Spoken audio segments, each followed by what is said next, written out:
I'm just wealthy. Spending all my money, somebody help me.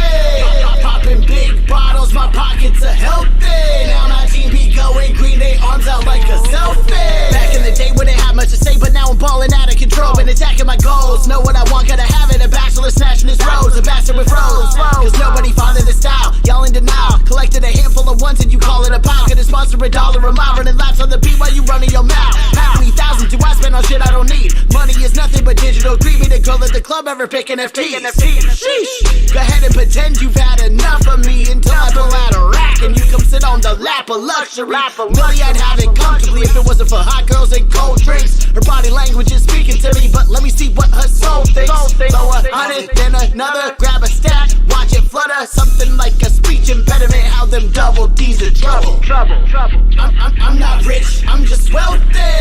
Spending all my money, somebody help me. Popping big bottles, my pockets are healthy. Now my team be going green, they arms out like a selfie. Run it up from the top, yeah. Run it up like a clock, yeah. Drum it up, coming up, I'm gonna drum it up just like it's supply, yeah. Look at me, I'm flashy, gassing up my ride with cash, flashing big faces, stash, showing off like naked ass. I'm paid up when I'm laid up, when I stay up in that class. Got my blade tucked and I stay clutching, cause boys puffing that pass. You mean mugging my team, man, we mean thugging and clean money, green. Yeah. I'm just healthy. How's everybody doing? Fucking healthy as shit. Healthy. Meat and cheeses. I This just is ordering some meat and the cheese. fucking diet straight from the Midwest. Meat and cheeses? What kind of meat? Cheeses. Meat, cheese, and potatoes. It says Genoa salami and provolone cheese. You wrapping it up, making some provolone sticks. Just, slamming some meat and cheese into my mouth. I guess Roll up meat around the cheese. This is starting to slowly become a glimpse into the new MasterChef D-Bird, right? Like I'm kind of like cooking up a storm left and right. Making Is sure. this becoming a food review show? Is that what's happening here? Can be. Last week we had Nikki with the Oscar Mayer gummies. I've got these ghost dots, and each one is a flavor of the normal coloreds, but they're making them white. They're whitewashing dot history. What do you mean coloreds? This tastes like the coloreds, but they're white. All right, if you say so. What are the color? I don't think I've had dots in a long time. What do they usually taste like? They just regular standard. It's like flavors? red, green. It tastes like red. It tastes like green. All the normals, So like cherry, apple, grape, stuff like that. Sure, but every one of them looks like this, which is this just pale blue, North Carolina color almost. But each one, those are the dots. Oh yeah, tastes like a colored. And I love it. I don't think Almighty VA is gonna like this show. What do you mean by that? Yeah. Almighty VA was supposed to be on this show, so you can ask me in person. He's in Florida. How is he supposed to be on this show? Well, I never mind, because it was an impromptu. I'm going to Florida, if I remember correctly. It was like Thursday, and then he said, "You know what? I don't feel like working anymore. I'm taking the rest of this week and next week off." Must be nice. I know. The privilege. Speaking of privilege, we're here to podcast. I forgot an intro. I just started out with some gunshots, and then we immediately dived in. Let's go. That was my fault. Go ahead and intro us, Dice. No, it's done. We're here. We're already rocking and rolling. How was everybody's weekend? It's good.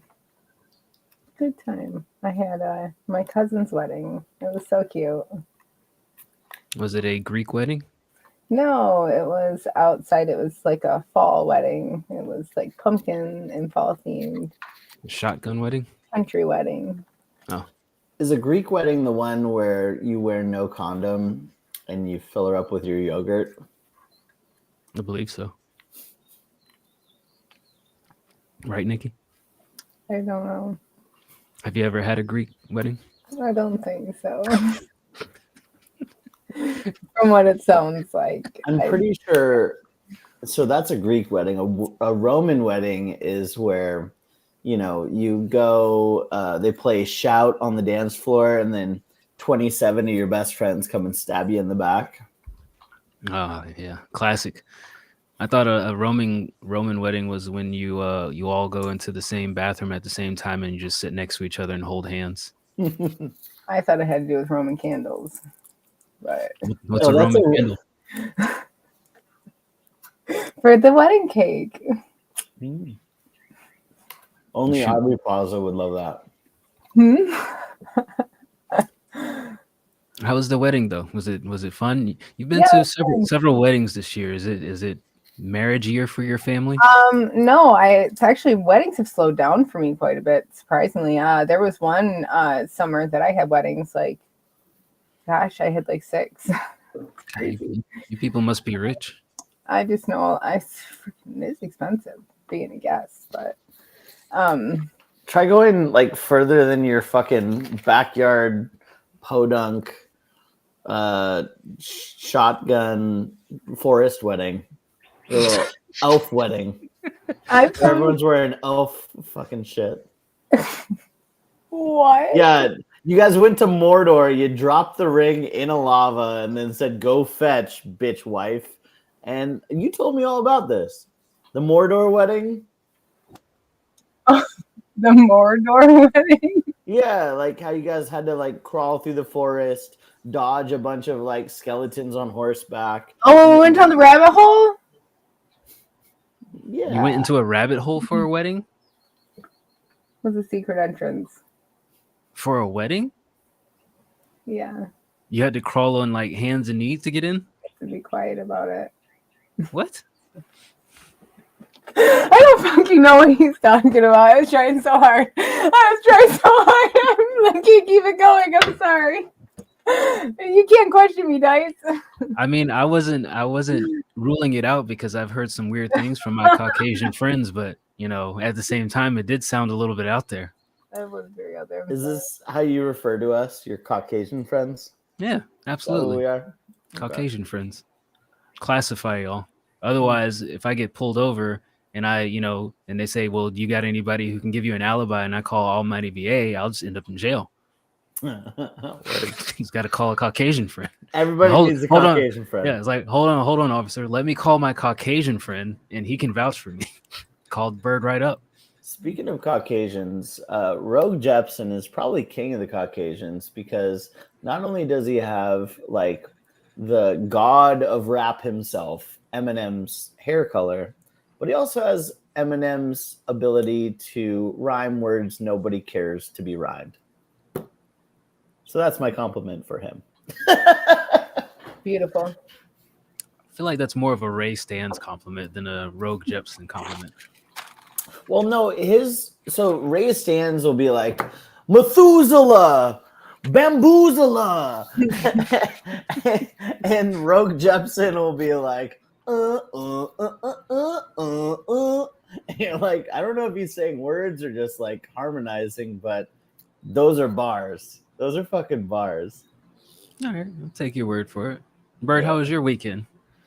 It's kind of somewhere in between Texas Chainsaw Massacre and Van Wilder. So if you've seen both of those movies, you know what it is. What the fuck? I've seen one of those movies, but I've heard of both of those. So I'm just going to make some assumptions about what that means and then make fun of you for it. Feel free. Just pile on, brother.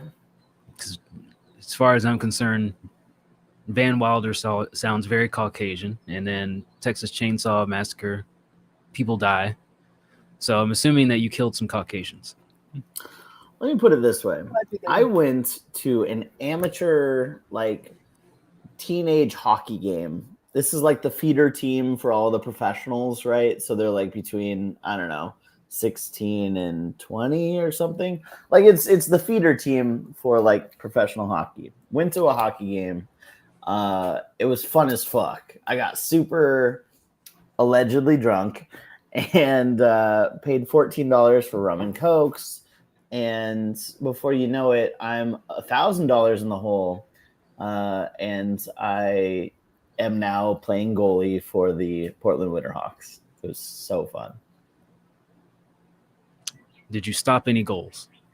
No, not one. They ended up like in the hole by 32, and it was fucking wild. But I was, one of the team. I was like cheering them on. I was like, come on, guys. And it's that sort of spirit and energy that I brought to the team that got me on the team. Were you drunk in the goal? I can't legally say I was drunk playing goalie while, operating a goal mitt, as they call them in hockey.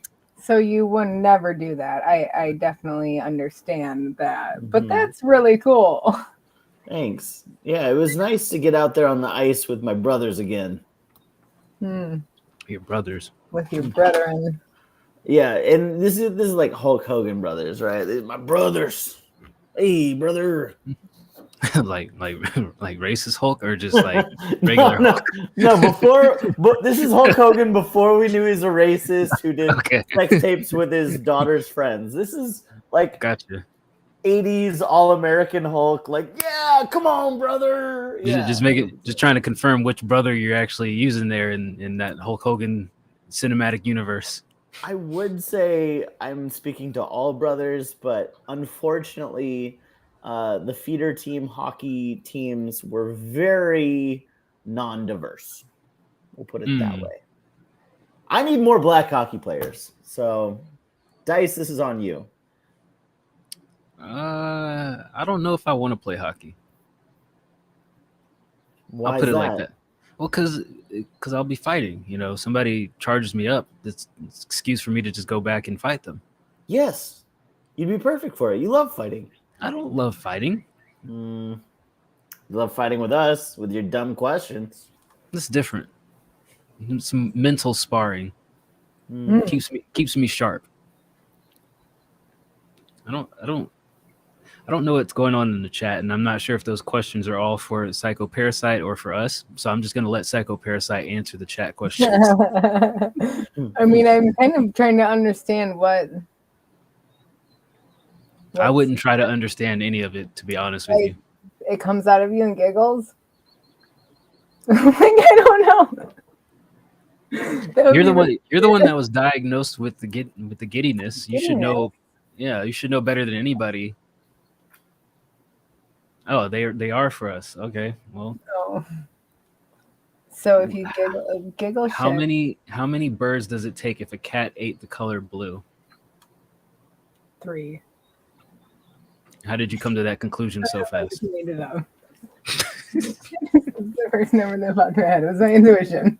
Nikki, let me ask you this: in grade school, how well did you do on tests? Great. You just made up answers, or did you study for the test? I just always knew the answers. You just always knew the answer. You sound like Bird for sure right now. Oh yeah, I always do. I didn't know them, I knew them, and I got them right. I didn't question it. Wow. Okay. Excuse me. I was good in school. I did great in school. I love school. Why do you love school? Why did you love school? I mean, at first it was because I hated being at home, but after that, I like learning things. I love learning new things, especially things I like. So, what was your favorite subject in school? I loved math. Really? I did. Bird. Hold on. No. You loved math. Why'd you love math, Nikki? What was because math? I went your to math bone. I went to a lot of schools, and it was the only thing that didn't change. Wow, that's deep. So you had a lot of change in your life growing up. Wait. I have to deep dive into this. What changes from school to school? Like, do they teach you different science types? Sorry. They teach you like the Holocaust in one school, and they say, "Oh, that never happened in another school." Like, what happened there? Like there's things like I would go to one school and they had different requirements. So like where some places would require like specific sciences, at other schools they wouldn't. Like I love science too, don't get me wrong. But there was like certain electives that you could take instead of like some basic science classes. Like I took a forensic science class, you know, and I opted out of taking like a traditional chemistry class because it didn't require it. And then the other school I went to didn't require it. But there was just like, there was things that I missed in like even history class and such that I would be in, you know, a semester, and it would be the things when I went to the next school that they had already learned that I didn't learn yet. So there was things that I didn't learn. So all right, here's a question that will tell me everything I need to know about your schooling experience. What color folder did you use for each subject? Oh, God, Good I just question. had every color. Red, I feel like was normally like history or social studies. Wow. Okay. Blue, maybe blue is. I don't know. I have all my folders upstairs. Go look. Seriously? I do. I have all my schoolwork. All right. So red was what?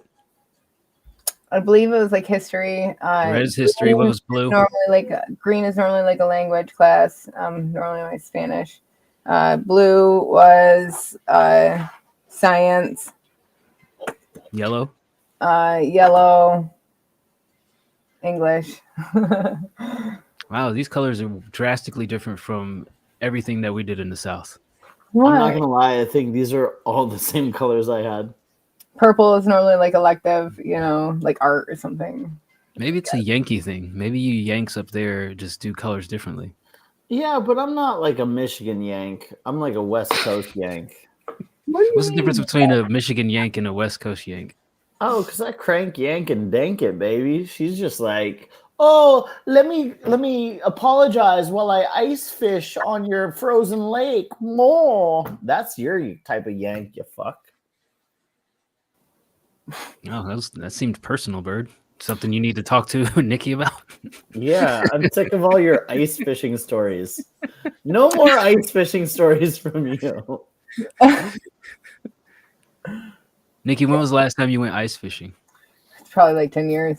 I don't think I've been in a shanty in like 10 years. A shanty? Oh, Yeah. here we go.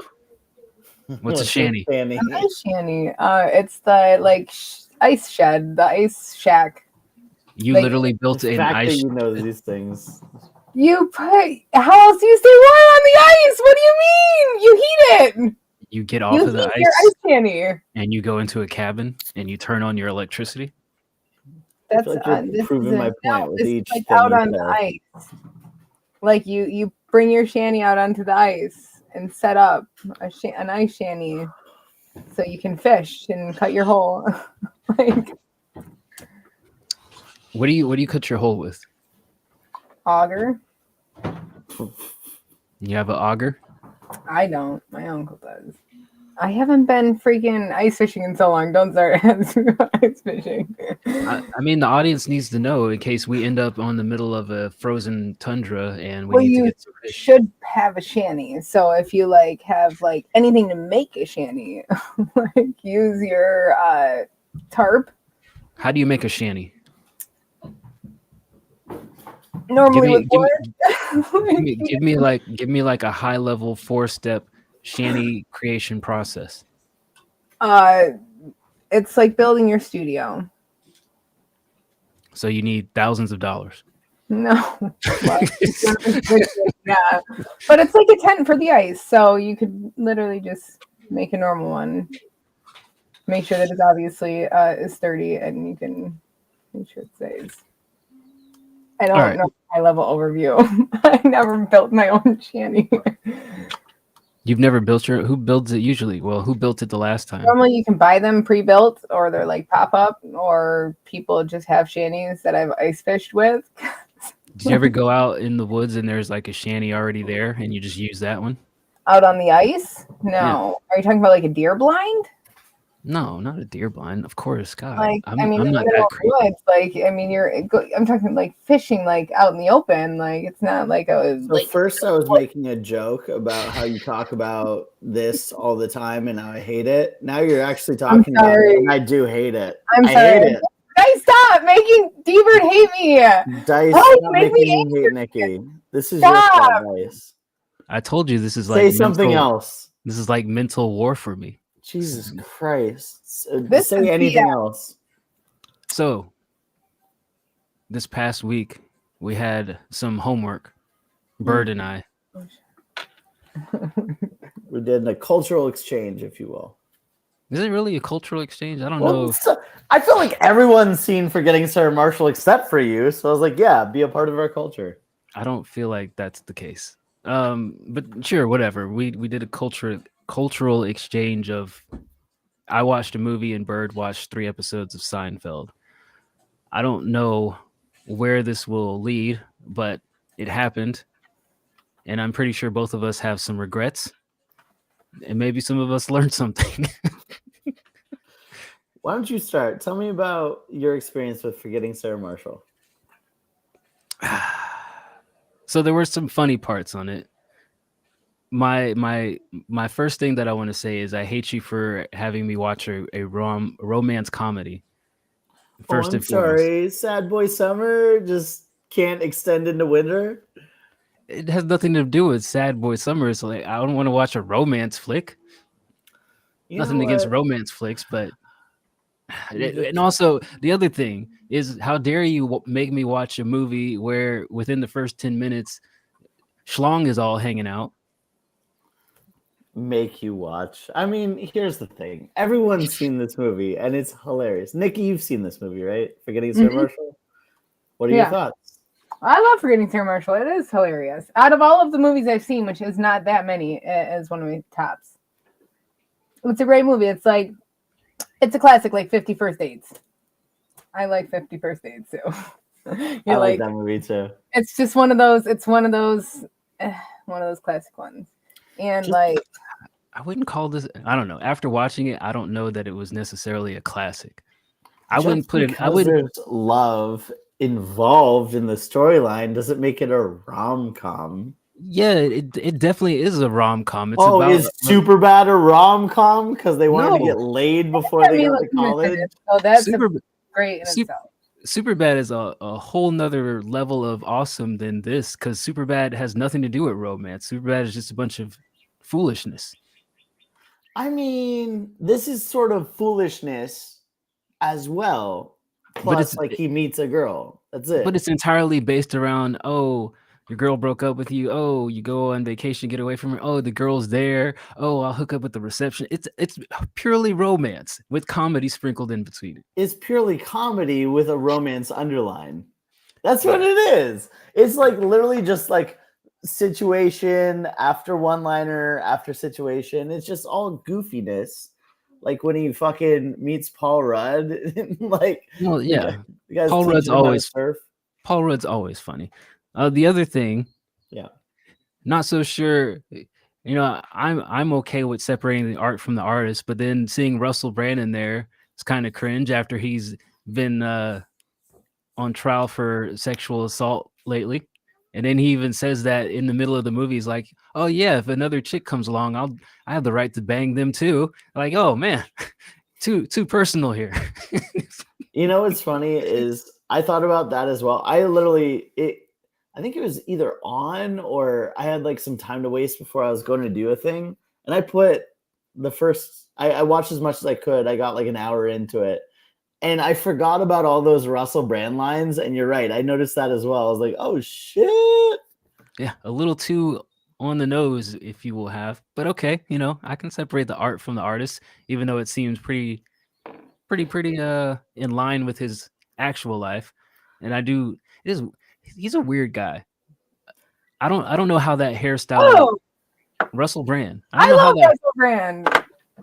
Do you? I do. Why? I follow him on a lot of stuff, but I do a lot. I followed like some of his like meditation, like self-love journey, like the other side of Russell Brand. I've done some of that stuff of his, and it's not. He does really good meditations and such. Yeah, you got to be a lunatic to meditate very well. Well. Shots fired. Nothing personal. Like ever. All right. Well, I mean, hairstyle was weird. I don't know how he got into Hollywood with that hairstyle.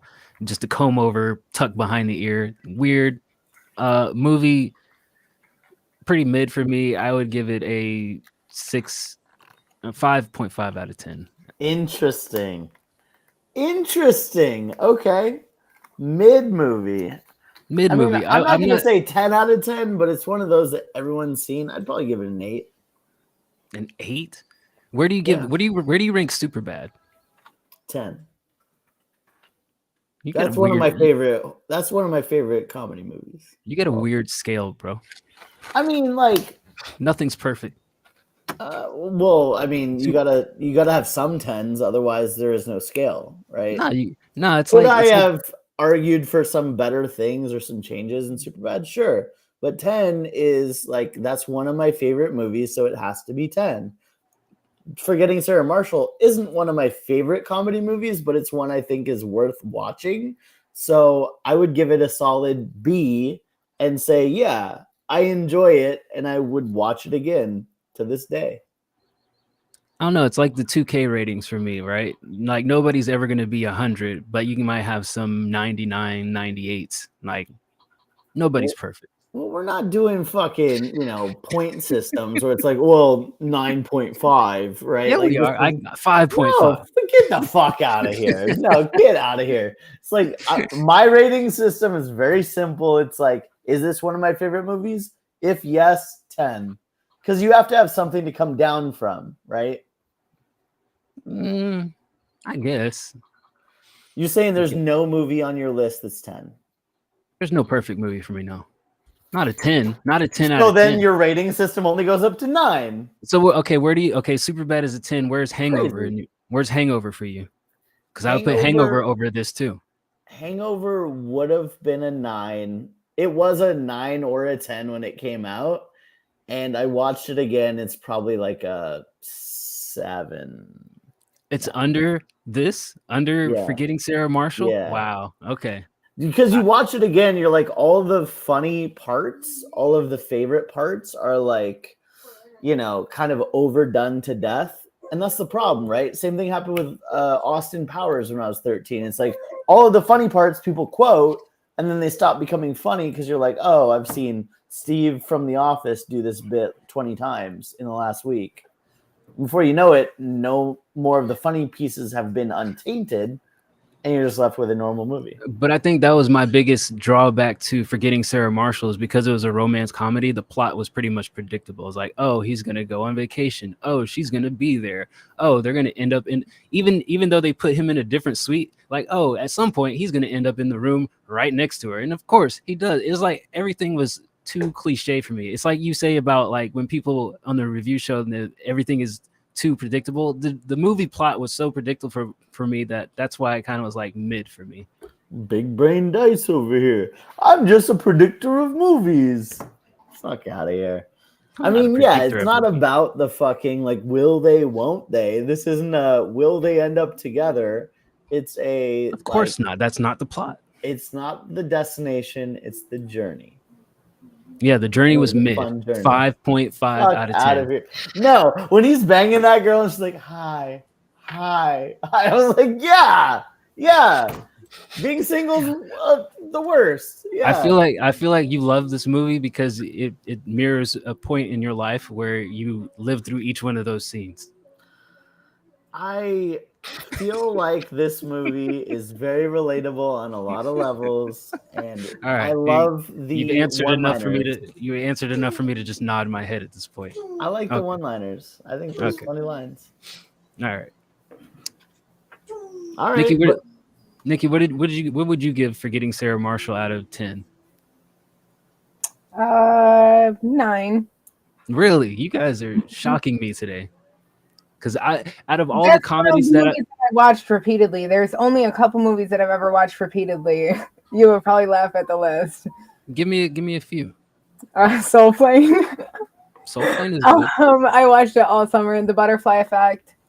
Yeah, love that. Inception, Interstellar, things like that.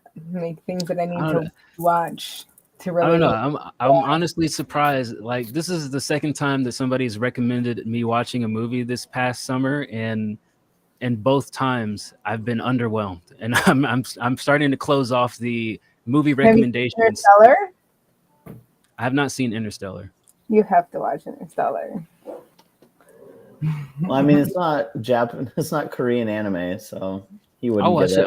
I like It's mind. not in the comedy category. I like mind bending movies. I like Inception. Inception's high on my list. What genre did you feel like Forgetting Sarah Marshall was? Romance He comedy. said rom-com. Rom-com? He's wrong for that. It's a comedy. Comedy. It's a comedy with some rom. Some love. Because Mila Kunis is like, come on, it's fucking Mila. How do you not fall in love with Mila? I love Mila. Mila to me is like Aubrey Plaza to D-Bird. Mila back in I Forgetting love Sarah Marshall, like Mila from Forgetting Sarah Marshall is just like Aubrey Plaza to me too. I love her. Yeah, she is. Also, so is Kristen Bell, minus the whole like cheating thing. Minus the whole being a terrible person thing. Yeah, she can get it too. She's a terrible person. Just in the movie. I'm Oh, sure she's okay. great. Okay. So we got some comments in the chat. I'll just go down the line and I'd be curious what your guys' thoughts are too.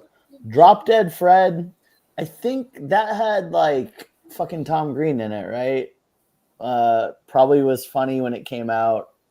Doesn't hold up now. Probably watched it once and couldn't tell you a thing about it. Never seen it. Never seen it. Yeah, same thing. It sounds familiar. Weird reference. Or maybe that was Freddie Got Fingered. I don't know. It never is. seen He's that on the piano. Like, yeah, that is a Tom Green. Drop Dead Fred. Drop What the the fuck Fred. is Is that like weird, like burlap, like teddy bear thing? I don't know. We'll have to look that one up. Grandma's Boy, I fucking love. You guys seen that one? Yeah, that's one that I did watch repeatedly too. Grandma's Boy. Remind me what was that again? That was the video game tester that lived with his grandma. And Never then, saw like, it. Never okay. saw it. Super funny. Yeah, it is. Legally Cool. Blonde. Mid is mid. I like Legally Blonde. Legally Blonde, I fucking loved when it came out. I think I saw it in theaters. Probably wouldn't watch it again though. I didn't like the sequels. The ones after it, meh. Imaginary Friend comedy film. Old Boy. Loose Logic. Are you talking about the original Korean I love film? Hot The, Chick. Yeah, the- we used to watch it all the time. Sorry. I've seen Old Boy. the original all right. Korean one? The original Korean one or the American remake, or which one are you talking about? Or is that something totally different? Because I've seen 3 different versions of Old Boy. Oh yeah, the original Korean one, I liked it because it was twisted. Mid. That's It where I remind- land. It reminded me. Have you guys ever seen Lucky Number 11? Yep.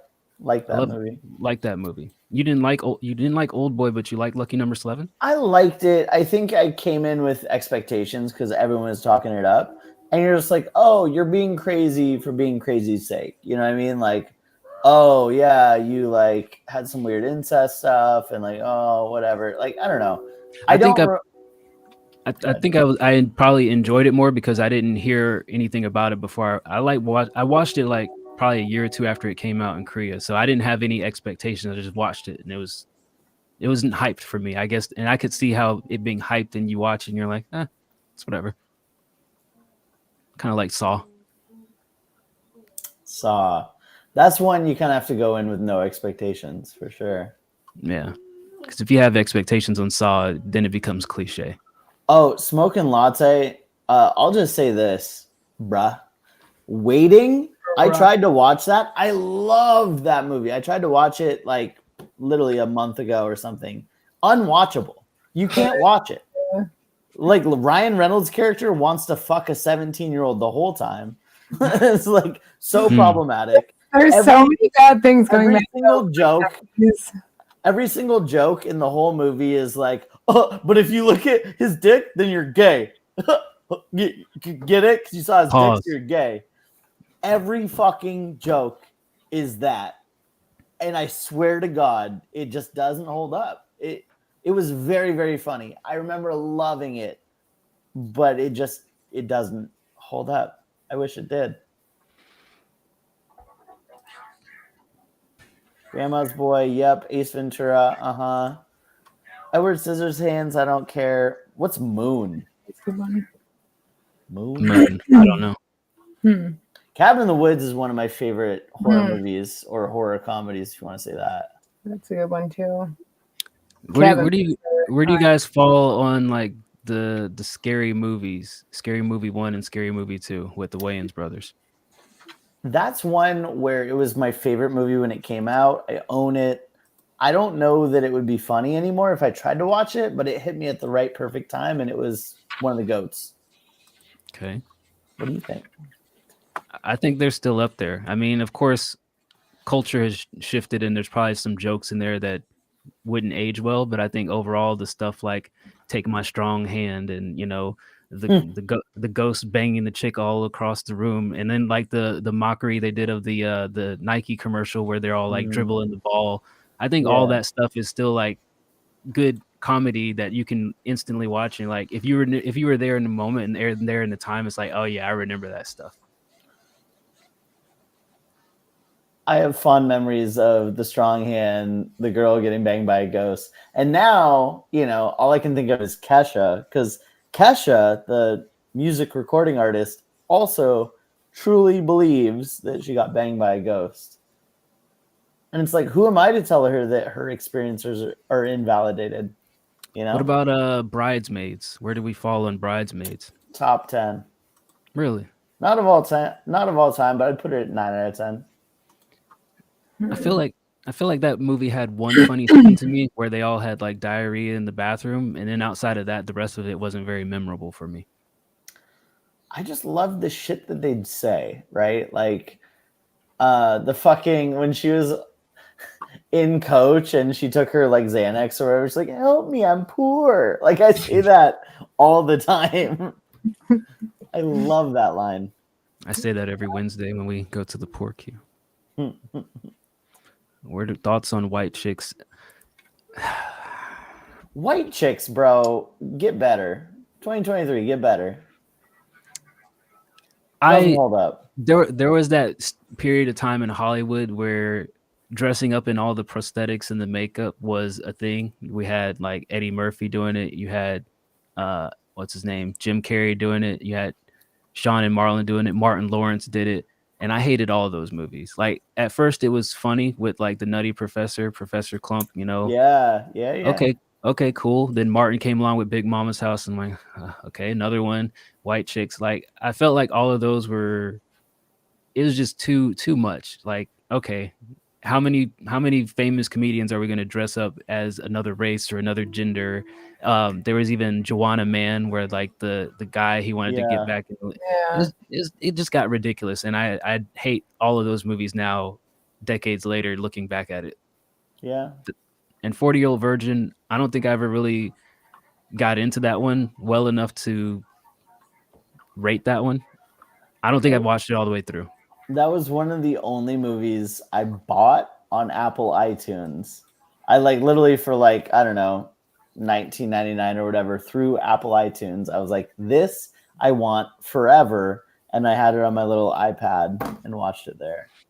Yeah, forever. Jamie Foxx and Jim Carrey were kind of like, it wasn't egregious like back in Living Color and Saturday Night Live when they were doing it. And I feel like the whole put on a wig and be a different gender thing has taken a whole nother level now that you have stuff like TikTok and Instagram where people are doing it just to get like likes and follows and viewers. But like back in the 80s and the 90s when they were doing it, it wasn't too far out there, and it was funny. Like when Jamie Foxx would, God, I forgot, Shaquana, I think was the character on A Living Color, and like there's a clip that was floating around recently on social media where it's like when he did the dating show thing, and he's like, where they have the panel in between the panelists, and they're like, okay, come out and you got voted off, but come out and see the person that you got rejected by. And they put in the caption like this was actually the first time that they saw Jamie in full like makeup, so like their reaction to like how ugly he was as a woman was pure. So like stuff like that was pretty funny back then, but like as Hollywood picked it up, I think it just got too over the top and too much, as it does, right? Like anytime Hollywood gets its grubby hands on something, it gets fucked up. I do want to pause really quick and just give a huge shout out to AWOL. Dude, thanks for stopping by and dropping a sub. I know you're going to hang out with your kid. Might have missed you already, but shout out, man. Thanks for supporting the stream, whether you watch us or not. We appreciate you. Re-record that verse so I can finish mixing it. That's my feedback to AWOL. Oh, was it not up to your standards, Mr. A&R? It was not, and I told him do better. I should have worn my do better shirt for today, but I did tell him and Ray, I was like, hey, well, I feel like you could do better. How He agreed. in what way do you think you could do better? I think he could put a little more A little more oomph? some oomph in it. You know, it's the whole like, you know, if you're not interested, I'm not interested. I told him I'd be more interested in it. That's Okay. all. Just trying to be a little helpful engineer here. Okay. Fair. Where do you land on Friday? How's Friday in your classic comedy Ooh. movies? That was one of my top 10s as well. I remember in the AOL Instant Messenger days, that was a common thing that got asked amongst, you know, supposed teenage girls that I was talking to when I was a teenage boy. And they're like, what's your top 5 movies? I'm like, Gladiator, Patriot, Friday, Dumb and Dumber, and something else. Independence Day, I'm sure. What's Friday out of 10? Nowadays, I'd say 7. Okay. It was a 10 out of 10, but if I go back, it's probably a 7. I'm just trying to get a good grasp of this grading scale that you have where Where are you at? Where Forgetting Sarah Marshall is an 8 and Friday is below that. It's hard. I think it speaks to my soul more than Friday would today. Your soul is now romantic comedy in my mind. It's not even. Trying to It's not process this. even. Like Mean Girls. Is that a romantic comedy because she like fell in love with a dude and then they learned a whole lesson? No. Yes. It's just a funny comedy. It's a romance That happens comedy. to have a female main character. Get over it, Dice. Women are funny. Get over it. Get over it, bro. Here's the thing. Any movie that has a romantic aspect is a romance comedy. It's not though. Love is one of the universal human emotions. It's right? No. It's in a lot of not. things. But that's the problem with Hollywood. That, like, I can't tell you how many times I watch a movie or a TV show and then they have like this sex scene in the middle of it or this comedy or this romantic relationship, and I'm like, it's totally unnecessary to the plot. But when the whole plot is focused around a relationship, it's a romance, whatever else is going on, romance action, romance comedy. Like in Speed, for example, guy saves bus from blowing up. Do the main characters have to fall in love at the end? No, but they make them, oh, you guys went through this traumatic experience and now you're gonna make out with the chick. No, you don't need that to the story to make the story happen. It's stupid. Well, some people like love, Dice. Those people are the worst people in the worst people in the history of humankind. Gunshot. Sorry. Here's where I'm at. Friday's great. Napoleon Dynamite, sure. Swingers is fun as fuck. You guys seen that one? Early Vince Vaughn. Fucking going around. Good money, baby. You don't even know it. I probably don't recall it well enough to say that I would be able to rank it. That's another one. Jon Favreau, Vince Vaughn. It's like rom-com. Is the movie about love because the guy Yes. got his heart broken and then tried to go out of the town and like make himself feel better? No. That's ridiculous. That's exactly the first half of Forgetting Sarah Marshall.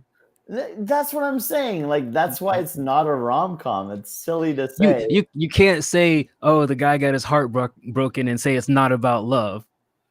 I'm not saying it's not about love. I'm saying the movie's not a rom-com because it's not all about won't they? Rom-coms are fucking Tom Hanks and Meg Ryan. Oh, like, did my AOL Instant Messenger go through? Like, will they, won't they? Oh, but circumstances beyond their control. That's like might not make them end up together. Who gives a fuck? That's like classic 90s rom-com. We're talking about the 2000 rom-com where they're like, okay, we're going into this comedy style, but also there's some romance here. There's some heartbreak. There's some get together. Like, you're thinking of like, you know, Tom Hanks and Meg Ryan type stuff. You're thinking of that old night. You need to get young. You need to get hip, young man. No, I'm using that as an example of a rom-com because rom-coms are like, will they, won't they? The entire plot is based around whether these two characters that they've built up as for each other, will they become an item? So you can't That's sit not here. what Forgetting Sarah Marshall was. Oh, whoa! You can't tell me at the end when they like get back together for that brief moment in her room, and after she breaks up with the rock star, and they're like, "Will they? Won't they? Won't he stay with her? Will he just forgive her in that moment because that's rom-com, bro? He's in that moment of conflict where he's like, should I get back with my ex while she's giving me fellatio? The same thing. No. Yeah, Yes. I'll directly address that scenario and then give you a different example. So no, because it's not all about like, oh, will they, won't they? Oh, like he's living his life as a big executive in New York. Oh, she's just a loser in Seattle. Do you think they could ever be together? That's not what the point of a comedy is. It's a comedy because it's just like, oh, he goes surfing. Oh, he gets in a fight with the ex. Oh, he has a vampire musical. Like there's all these things that are just so unique and so funny about it that like, yeah, that's 10 whole minutes of the plot. 10 whole minutes of the movie is will they, won't they? Not the entire fucking thing. That's the difference. Same thing with Get Him to the Greek, where fucking Jonah Hill is with, again, the problematic fuck, Russell Brand. And he's like, oh, well, I've got this wife at home, but now I'm like catering to a rock star's whims. It's about the journey and all the funny shit that happens. At the same time, it's like, well, will he stay with the old frumpy fuck nurse that like they don't, ever have time together? Or will he just go on and live his life without her? Who cares? It's a comedy. That's why it's not a rom-com. I feel like comedies end comedically, not guy breaks up with his ex, goes on a trip to Hawaii, then ends up with the receptionist coming to his movie after she told him, get out of my life at the end of it. That's romance based. Like you could have ended it with him going back to wherever, California, doing his comedy show and Mila Kunis never shows up. That would have been comedy for me. The fact that Mila Kunis shows up and they're like, yeah, let's make this work. Romance comedy. Stupid. It's a stupid way to look at it. How's that stupid? It's like 10 whole minutes of the it's not 10 whole minutes. Like the whole thing is basically of the 2 hours. You're like, oh, whatever, man. All right, Nikki, you're on mute, bro. She's eating pizza. What kind of pizza did you get? I'm listening. Show us. I didn't get tie-dye. Good. Pink? Why is it pink? October's over. For I don't, what do you mean? Breast cancer month. Over? Oh wait, no, it's October still. The fuck? Like that I'm ready. I'm ready for November, baby. Those grease marks. That's very greasy. diarrhea waiting to happen. I know. I've accepted it. We call that pizza the pre-diarrhea flavor. Yeah. Hungry Howie's, man. Hungry They Howie. changed their sausage though. Is that not the most southern Michigan thing I've ever heard? Hungry Howie's. I thought Hungry Howie's is everywhere. They have them Not here, but I've never everywhere. eaten. You guys don't have Jets either? Who? Jets, Jets. Sorry. Oh, I know how to spell Jets. I'm just saying who, as in the franchise. Never heard of her. They have the best ranch, but they only What about Happy Gilmore? the pizza It place. still holds up. My brother just played that like within the last year. It's one of those where it's like always on TV and you kind of take it for granted. So you pop in for 15 minutes and then fuck off. But my brother actually made us watch the whole thing. And it was like, oh, if I have to choose to do this with my family or choose to do other things, I think this is a good option for us. And it was great. It was very funny still. What about Harold and Kumar? I don't think it'd hold up. Me either.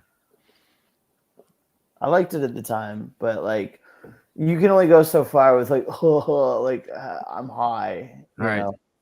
Let me How many test. shenanigans can we get into? Let me test y'all's blackness real quick. Please do. Life. Eddie Murphy, Martin Lawrence. Have it on VHS. One of my favorite movies. There we go. Never Nikki. heard of it. Oh my, Nikki removed from. Wait. Do I get an invite to the barbecue? Sad. She's legitimately sad. It's so sad. Bird's coming to the barbecue, Nikki. You're staying at home. I'm I sorry. got the invite. Suck it, Nikki. It's the rules here. I don't make up the rules. Can I see a picture of the cover? I don't think You know us whites only just want that invite. You know, that's all we've been working towards all our lives is like, I need to go to the barbecue, bro.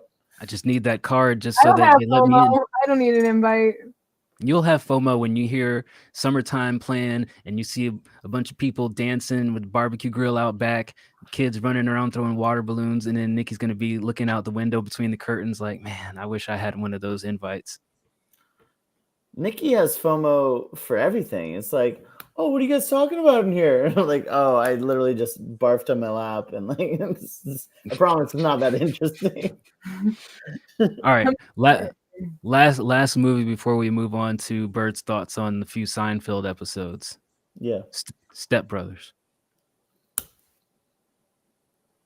That's got to be 10 out of 10 too. And again, it's not like this is a 10, so something else has to be lower. Yeah, of course. This is like, this is one of the best comedies of all time in my book. I can concur with that, you know, especially when they're like fighting and he's like rubbing his balls on the drum set. The Like, ball on the drum set.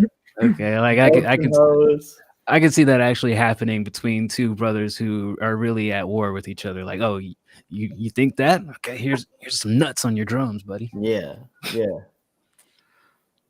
Nikki, where do you fall on Step Brothers? You've had step siblings.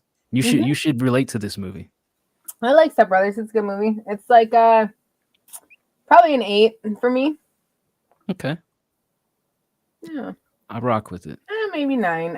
It's good. I've watched it repeatedly. I feel like the ones I've watched repeatedly are my 9s. Yeah, you're a length person. Oh my Jesus. All right, Bird. I gave you a few Seinfeld episodes to watch. It was a very tough choice for me because I can understand from the point of like, you know, I've heard people say that Seinfeld's horrible, unwatchable, and all this stuff. And, you know, there's parts in it where it's like, okay, whatever. And there's aspects of different episodes that I like and some that I don't. So, you know, I tried my best. I didn't pick out like the cliche, oh, these are the funniest Seinfeld episodes, the bet and all that other stuff. I picked out the ones that I kind of like, okay, this is always funny no matter how many times I watch it. And then I wanted to see Bird's thoughts on it. I'll give you my unfiltered thoughts, but first I need to know a little bit more about your selection process. So tell me why you picked, or maybe you give the intro to the episodes that you chose and like why you chose them. All right, hold on. Let me bring up each one so I can tell everybody what the plot is of it and why I picked it. So the first one is the Diplomats Club. And in this one, here's the highlights of the plots. Elaine tries to quit her job with her boss at the time, Mr. Pitt. He says no.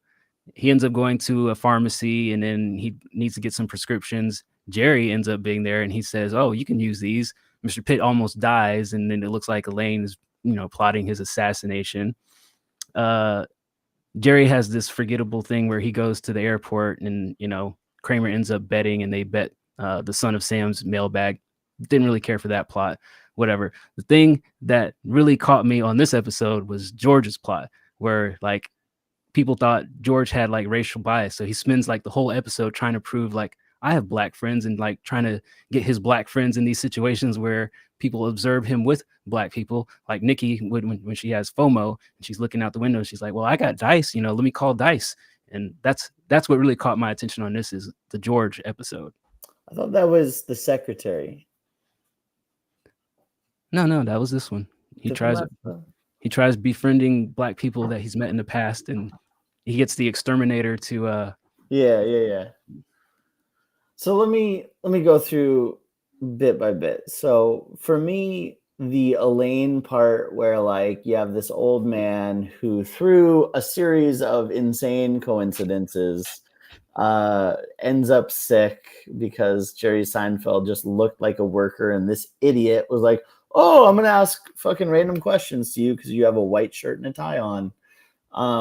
You've never been in like Walmart or Target and you've come across Target especially, you come across somebody with like the dark red shirt on. You're like, oh, well, I'm looking for this product. Hey, can you help me? And they're like, I don't work here. You've never had that happen? You never had people come up to you and ask you if you work somewhere? People always ask me if I work there. Well, that's because you talk to everybody. You have work face. What the fudge? You got I work here face. Yeah, definitely. I got like don't talk to me face, and I'm okay with that. Yeah, but have you ever asked somebody and then be like, Yeah. "Oh wait, you don't have Have a I name been tag on"? mistaken? Sure. There you I go. just think that like this is probably the curbiest of the curb, where it's like, all right, through this crazy twist of fate and this crazy twist of fate. The other part of this is really the big part was Jerry Seinfeld kept on just living his normal life and having inconveniences happen to him, which ended up really impacting all of his friends, right? And it was just all of the most random shit would happen to where they would suffer very big consequences, like getting written out of a will and fired in Elaine's case, or Kramer like having all of the money that he didn't have, gambled it on Son of Sam's bag, finally ended up winning the bet, but then it was said on news that they were all watching that, oh, Jerry Seinfeld was the reason that the plane was delayed, and they were betting on delayed planes. It's just a lot of silliness that I just couldn't square. I was like, this is just too many coincidences, and it's dumb. The other biggest part that I had with this episode was Jerry Seinfeld. He finally gets to the Diplomats Club, which is like this, bar in an airport or whatever. He has some girl that's meeting him there. And she's like, he's like, I'm so sorry I'm late, babe. And she's like, it's okay. I have 25 minutes. And just like this fucking Russian blonde that's like 15 years younger than him. And they just immediately start like mauling each other.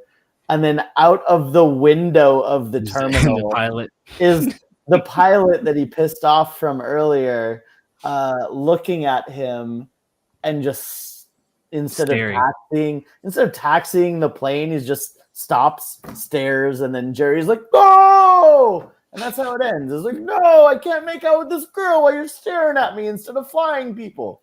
It was very frustrating. I hated that episode. But what about George and the Black Friends? That was a funny part, and I think that was actually the second one that I watched, which was The Secretary. I think that was a different episode. There's been a couple of things with George and Black people, which always makes me laugh. So I was watching this with a friend, and I was like, I think I know why Dice gave this to me. Like, I'm pretty sure.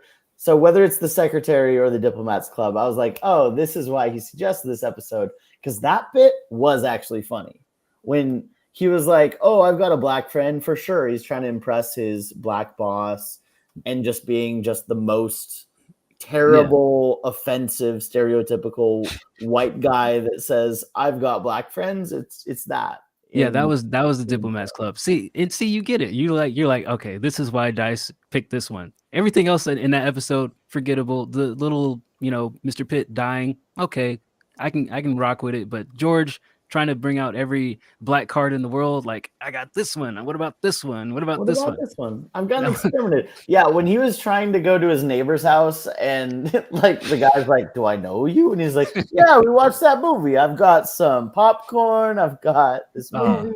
That was actually a callback to, like, there was this one time he was in this movie club and like he had to watch this movie, so he goes to his neighbor's house, and like his black neighbor's house, and he's like, yo, actually he went to the rental store first, and like, well, the last rental went out to so and so, and we don't have it anymore. So he like sneaks and he looks and figures it out. It's his neighbor of some sort. He goes over there, happens to be a black family. He's like, well, hey, you rented the last copy. I'm in this book club. I'm not going to read the book. Can I watch the movie with you? Spills stuff all over their couch. It was just weird randomness. And so that was actually a callback to a previous season. So, but yeah, the whole George plot in that was what sold me on that episode. Everything else, mid. Okay. The Secretary is actually the one where George hired a secretary, bangs her, and then gets her a raise, and she ends up making more money than him. And he's like, yo, Mr. Steinbrenner, he basically ends up in a situation where you bang your secretary, you can't fire her because you banged her, and now you look like a fool. The whole point was like I gotta hire a ugly secretary because I just will have to sleep with my secretary. He hires an ugly one and like fires supermodels. He's like, "You're so qualified. Sorry, can't hire you." Hires an ugly one, ends up banging her anyways. And I think that the champion of women in me was a little offended by that. Like it's not about that, George. The champion of women. Yeah, the ally that I am, I can't see women be put down like that on a movie or a TV show. So What about Kayla? What about Kayla? Kayla is not a woman. She's a sister of my friend, which is different. Is the sister of your friend not a woman?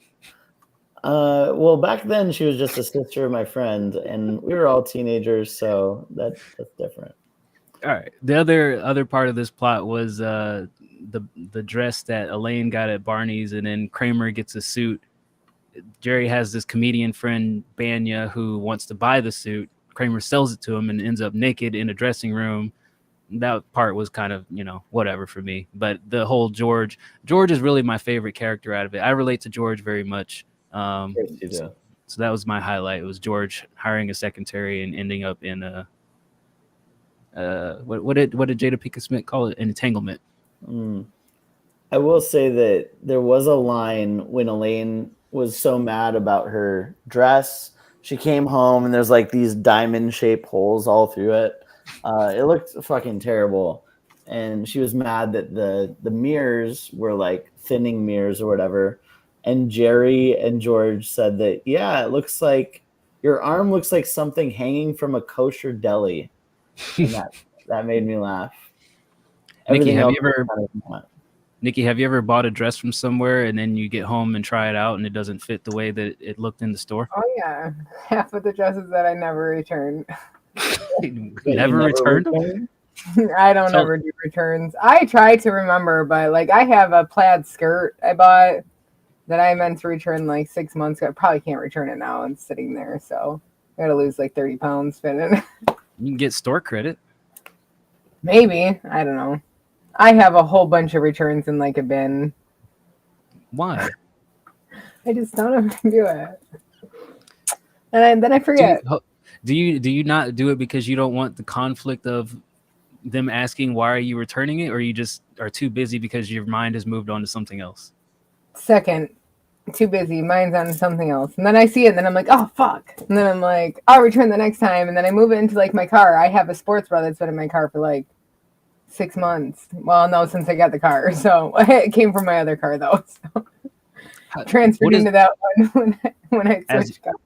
As a non-breasted man, what is the reasoning for returning a sports bra? It wasn't, didn't have a tight enough band to actually hold my tits in it. Like if I jumped, they would come right out the bottom. Like what's wrong with that? Right up. That's what happened with my WCR one. I see no problems with this. I can't quite run on a treadmill in a sports bra that my tits just come out the bottom of it. All right, fair enough. Yeah, because I wear crop tops too. So. All right. So the last episode that I had Mr. Bird watch was called The Voice. And in this one, another George classic for me. The previous episode, George had been hired by this company called Play Now because they thought he was handicapped. So the premise of this is they hired him. They're like, oh, disabled people first, veterans first. So George gets the job. And then at the end of that previous episode, the owner of the company sees George get off of his little hover-round at the time, which was a popular thing. If you're a 90s, 80s kid, you remember the hover-round commercials with the old people basically racing each other on the streets. So George had got into it with some elderly people. They were catching up to him on his hover-round because it was running out of battery. So he gets up and he's carrying his fucking hover-round, and the boss sees him and he's like, you fraud. So now in this episode, they're trying to get George out of there. But George has a 1-year contract, so they can't just fire him. So they're doing everything in the world to get George out of there. They make his private bathroom public, so everybody else is going in there trying to pee in it. So he puts locks and shit on there. They board up his door, so he like goes through the fucking air vents to go into his office. That was a very classic George episode for me. And then the other forgettable part for me, Jerry is dating a woman. they make, this joke about her stupid stomach going hello, and that's whatever. But Jerry ends up picking the voice over the woman because he's childish, and that's what Jerry does. And then the other highlight for me is Elaine feeling like she can move on past her ex-boyfriend. rom-com. And then Jerry betting her like, you know what, I think you can't get over this guy, and basically Elaine going back and forth, hooking up with Putty on and off. There's a lot to hate in this one. One, the the on-off thing was a little like on the nose. I was like, all right, just that's more realistic than it is funny. Too close to home for you. And then the fucking George part was like too unrealistic to be funny. I was like, oh, come on. This man is literally like, punching holes in the air vents to like get into an office to get paid versus like, this is pre-COVID. You got to show up to get paid. So he had to show up. I guess it didn't make sense to me. The lengths he would go to sit in an office, which obviously you can't work from if your fucking door is boarded shut. And the worst part about this episode was the voice, hello. The hello, and the way Jerry Seinfeld's face looked when he said it. I'm not kidding you. It was the most punchable fucking thing I've ever seen in my life. Hello. And they'd all do that over and over and over again. And I just wanted to fucking reach through the screen and be like, stop it. But you know what that was kind of in relation to at the time was Dumb and Dumber, where they just made stupid sounds throughout that movie, and they kind of were making fun of that. I don't think that's true. Okay. Dumb and Dumber was a classic. You know what the most annoying sound is in the world? People were doing it all over, so that's where the hello plot came from. Larry David is very petty. They should have done a better job. What about Kramerica? Like what about Kramerica Industries? Kramer having an intern. Also super fucking annoying. So you have Kramer, who has no corporation, hires an intern somehow through a college. Somehow this college just gives him like a slave to run around and do his laundry and do whatever. And then he acts like Kramer does, as in bursts through Jerry's door at all hours, goes through his drawers, like writes down every word that they say in their conversation. It's literally so unrealistic and so annoying. Why does it have to be realistic? Why does a sitcom have to be realistic? Was Friends realistic? Why does a comedy have to have no elements of love in it? Because it's stupid. It adds no value to the plot. There you go. Like the whole thing with Elaine and Putty, like me and my friend, me and her always joke around, like, because we send each other funny shit on Instagram. So like sometimes I'll send her something, especially if it's Seinfeld related, and I'll be like, you know who likes jokes? Kat likes jokes. And I'll send it to her, and she always laughs at that shit because it's funny, because that's one of the things that happens with Elaine. She's like sitting there and she's laughing. She's like, oh, you know who likes funny stories? Putty likes funny stories. And then they end up hooking up again. Like, so fucking relatable. Every time I think of something funny, I'm like, oh, you know who likes funny stories? My best friend. Let me send this to her. Yeah, see, I got you. Not unrelated. You didn't get me, but I see what you're saying. Yeah, the whole hello thing, yeah, that was stupid. The Kramerica Industries is just funny because Kramer is just this most unrealistic person in the world that everything that he does is weird. Like the part where the intern comes over and Jerry's like, oh yeah, Elaine's meeting me and George at the coffee shop. And he's like, well, oh no, I got to tell Mr. Kramer about that. And then Kramer slides into the door 5 seconds later and he's like, Mr. Kramer, Elaine's going to be there. He's like, I wasn't told about this. He's like, it just happened. Like the ridiculous of it makes Kramer the comedic character of the sitcom. Kramer is no way realistic in a real world sense. I thought comedic characters were supposed to be funny though. Kramer's not funny? It's supposed to be funny. Yeah. If I had a neighbor that slid into my house unannounced every day, I would have a much happier, pleasant life. I think that's the dumbest thing that you've ever said. And I know that's cap, brother, because you don't like even talking to people. let alone a neighbor that pops in at all I hours. show up here every Sunday and every Wednesday. What do you mean I don't like talking to people? Yeah, but we're not people. We're your friends. Neighbors weren't Yeah, 55 disgusting. plus. I hate it here. For what it's worth, the Diplomats Club was my favorite out of the three. And you're right, that it was George's line about trying, it was his plot line about trying to find a black friend to impress his black boss, which was probably the funniest through line throughout it. A little predictable, but it was fine. I tried. I mean, like I said, I didn't pick the on the nose shit that everybody usually calls out, like the soup Nazi, and then the bet where they all like, oh, I can go X amount of days without having sex. Like, I didn't pick those because I'm like, those aren't memorable to me. The ones that are memorable is stuff that I can relate to, like where everybody's like, somebody always gets caught in the media, like, oh, I have a black friend. Here's the black friend here, or like me trying not to get fired from my job while doing absolutely nothing, and then my job trying to fire me and me like working around it. Do you find yourself often having to prove that you have a black friend? Yeah, to X him. I just use Ness. Like, Ness knows me. It's a good backup. It's a good person to have as a reference. Yeah. Nikki, who's your black reference? I've never had to use one, I don't think. Really? Yeah. Wow, lucky.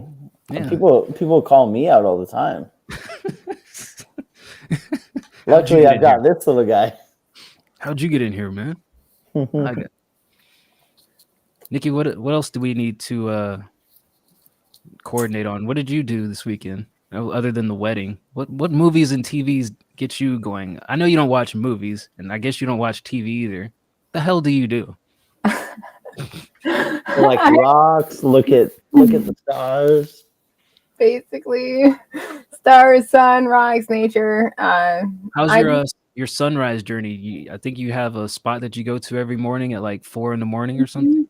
It's not 4 a.m. Now the sun's coming up at like 8. It needs to fall back because I have to like go to work and stuff. Or you could just not wait for the sun to rise. There's that out. But you never know what you're gonna get. Yeah, the sun coming up over the horizon unless Thanos comes and snaps his fingers and the sun blows up. It's gonna be there every morning. And there's always these 3 planes that are flying away from the sun, and I'm like, Do you know how flights work? Let me introduce you to flight schedules. They're always at the same time. Yeah, I guess. Whatever. Yes. Anyways. Nikki, did you know that if you look up a flight number that you have booked 3 months from now, it'll be the same flight flying this week? Stop, guys. Did you not know that? My fantasy world. Okay, my bad. Thank you. Same flight, Nikki. They don't change flight numbers every morning because they go the same route. Yeah, no, I go to the gym and then I go watch the sunrise. How's the gym going? You meet any new schmucks there? You want to talk about rocks? I have a gym group. You got a little crew now? Your rock crew? What do you call yourselves? I know you got a name. No, we're not all like, I mean, like I've given everybody rocks. But no, it's just like the gym crew. We don't like call ourselves anything. But like none of us wear gym headphones. crew sounded like Jim Crow for a second, and I was like we don't wear like headphones, and we all kind of are always in the same area. And I say hi to most people in the gym now. Who speaks first? Who speaks first when the gym crew gathers? You? I'm normally like doing yoga, like over in the stretching area when they get there. Some of them do yoga with me. Do they watch and then they join? Well, I kind of like walk them through it and talk while I do it, and then we kind of go into a full flow. It's a full flow. Going into an actual full flow of yoga, like a start to a finishing pose. Like it's a full flow, like a cycle. Like if I do a sun salutation, it's a full flow. It's 4 or 5 moves in one rep. Gotcha. Not really, but I got you. I'm following. I'm tracking, as my former cop coworker would say. I'm tracking. It always alarms me when he says that. I'm like, what the hell are you tracking, man? Anyway, I say I smell what you're stepping in. Smell what the Rock is cooking. How many people are in this gym crew? There's like 4 of y'all? I feel like 4 is the there's comfortable like 5, number. yeah, 5? like 5. Yeah, beyond 5 people in a crew, it gets a little bit excessive in person. Like, because somebody's got to shut up while everybody else is In talking. my videos, I'm always talking.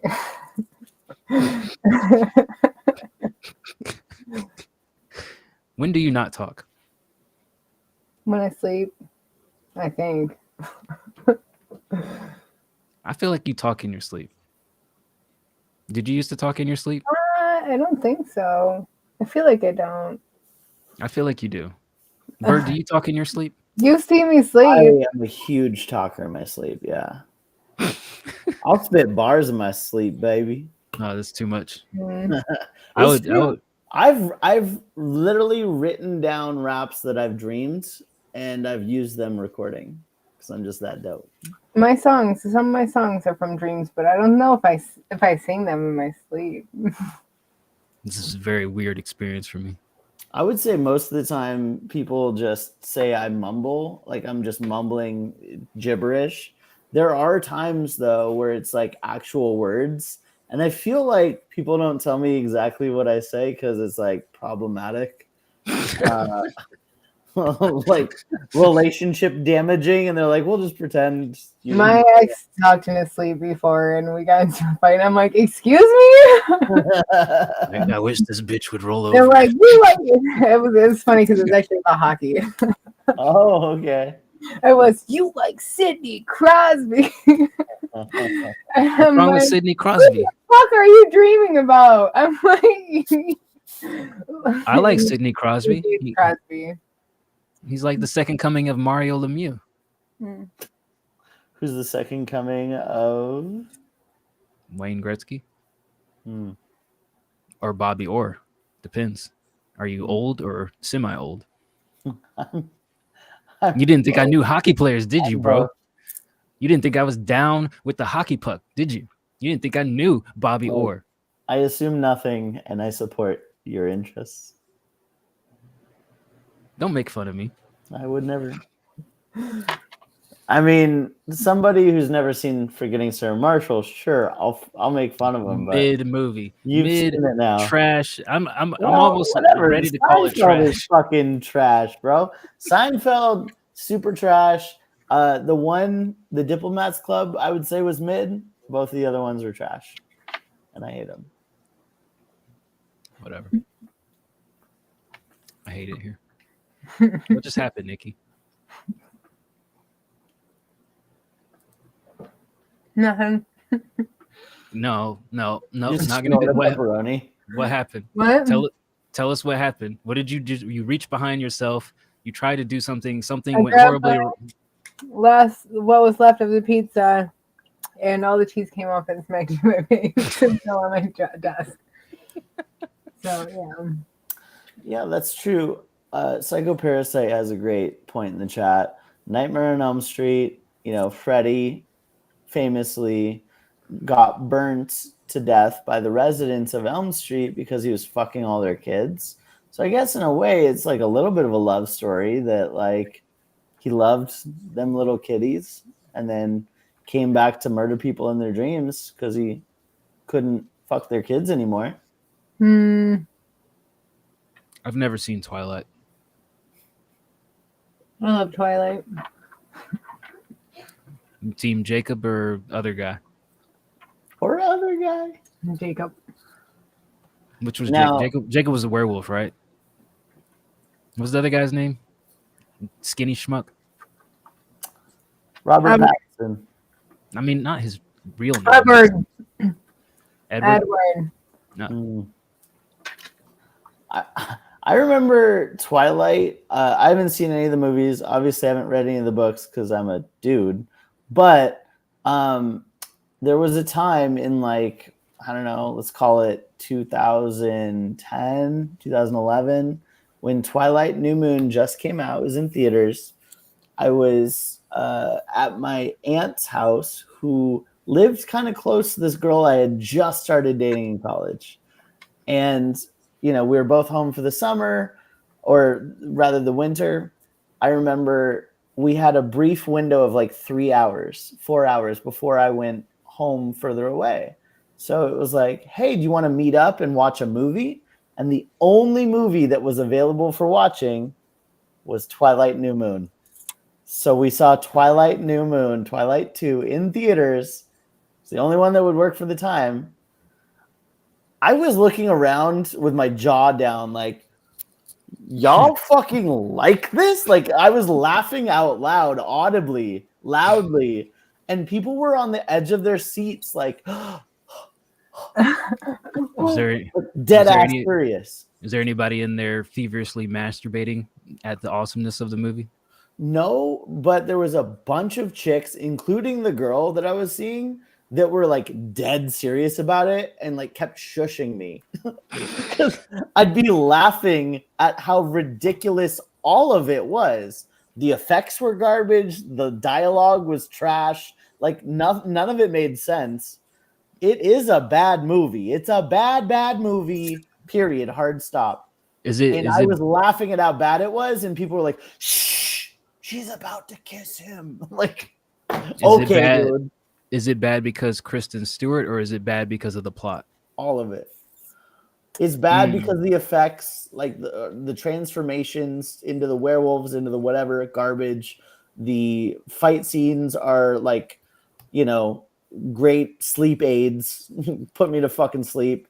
Everything about it was bad, especially the dialogue where this fucking teenager is like brooding over this like immortal vampire who's like taking an interest in her all of a Isn't sudden. that like pedophilia? Like if I'm immortal Yeah. and she's like in high school and I'm like, Yes. well, let me, I should find a new wife. Let me go to high school. Like, isn't that a I'm little bit weird? 1,000 years. How old are you? What if 17? you're forever No. like 17 though?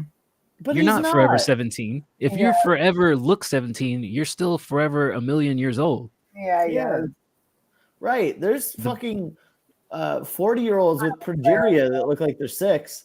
Doesn't Like mean he could have been out less. there trying to like bang like Selma Hayek or Sandra Bullock, but no, he's like, let me go to high school and pick up young fertile chicks. Yeah. And she's like, the whole movie, that movie was just like, I have all this angst. I'm gonna throw myself off a cliff. And you're just like, fucking what? Over this fucking 1,000-year-old vampire? You're gonna jump off a cliff. Nikki, Calm down. since Smoking Latte doesn't appear to be in the chat anymore, you're the victim of my questioning. Would you fuck a 1,000-year-old vampire? All right, Probably a Nikki. lot of You experience. probably are. Nikki, you get lost in the woods. An 8-foot beast man who dresses like he's in 1700s kidnaps you and locks you in his mansion. Would you fuck the beast or wait until he turns into a human? Depends. What do you mean? Depends. Depends. I'm just kidding. No, like, are you talking about like Beauty and the Beast? Yes, I mean, she but was probably- in love. She was in love with the beast before he turned into a human. She was ready to get down on her knees and slurp him off. But he was still like, I don't He had know. a It's good hard to know. personality for a kidnapper. She was ready to slurp on his woolly cock and drizzle it down her mouth. I mean, how funny would it be, like, to have that, like, I live hate you action talking porno about where these she's like pulling kind of, pubes out like- of his teeth? She's like pulling like beast hairs out of her fucking front molars, front 2 teeth. Nikki, you into bestiality? No. But That's pretty cool. Okay, see, here's the sound gross. problem, Nikki. You were very quick to answer that. You always say depends on everything else. You're like, no, I don't fuck I have animals. hard nose But an 8-foot beast man, maybe. because he's a man. Not yet.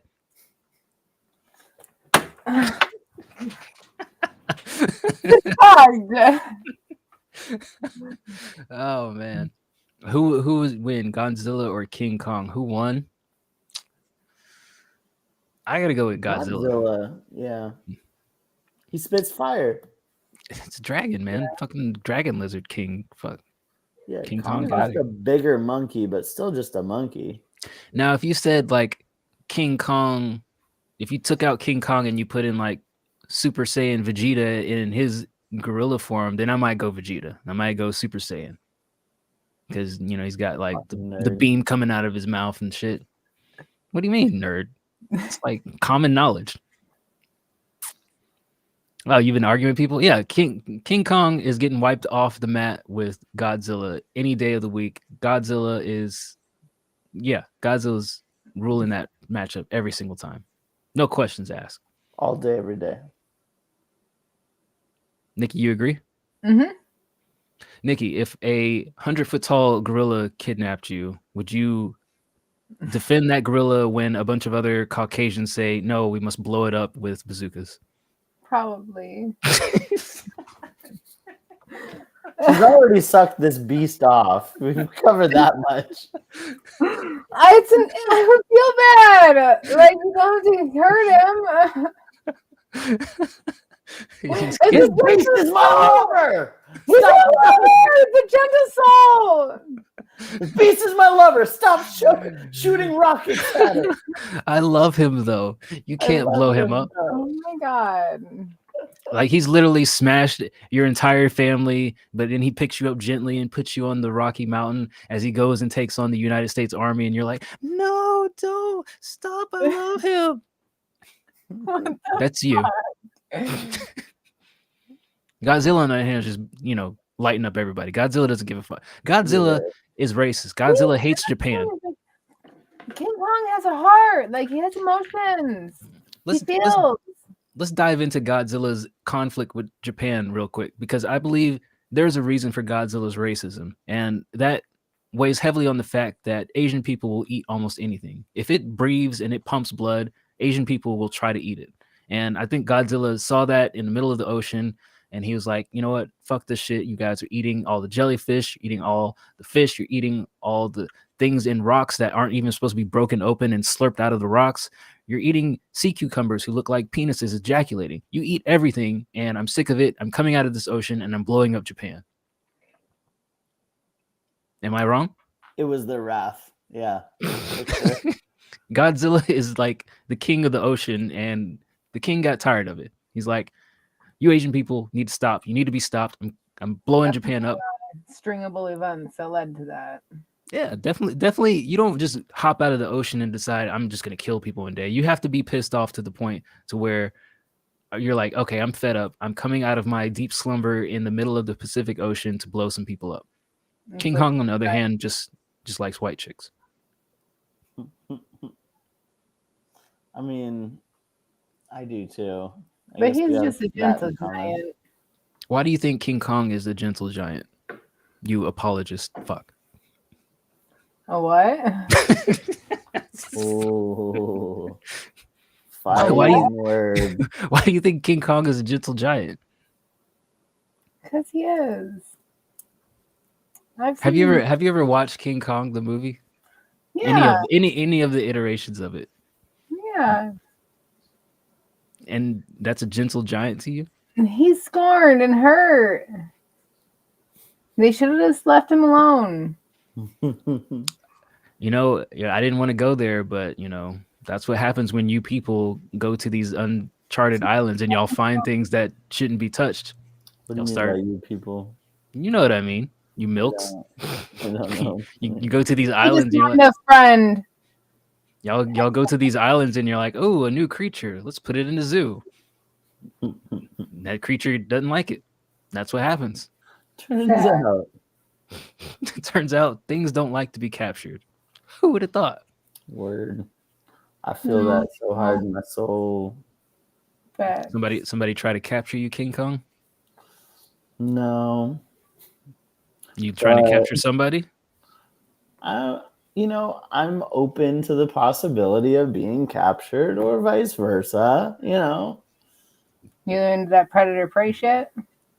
No, not at all. But I do think it's fucking hilarious that like giant corporation CEOs are like signing up for those like dungeon kidnap experiences. That's hilarious to me.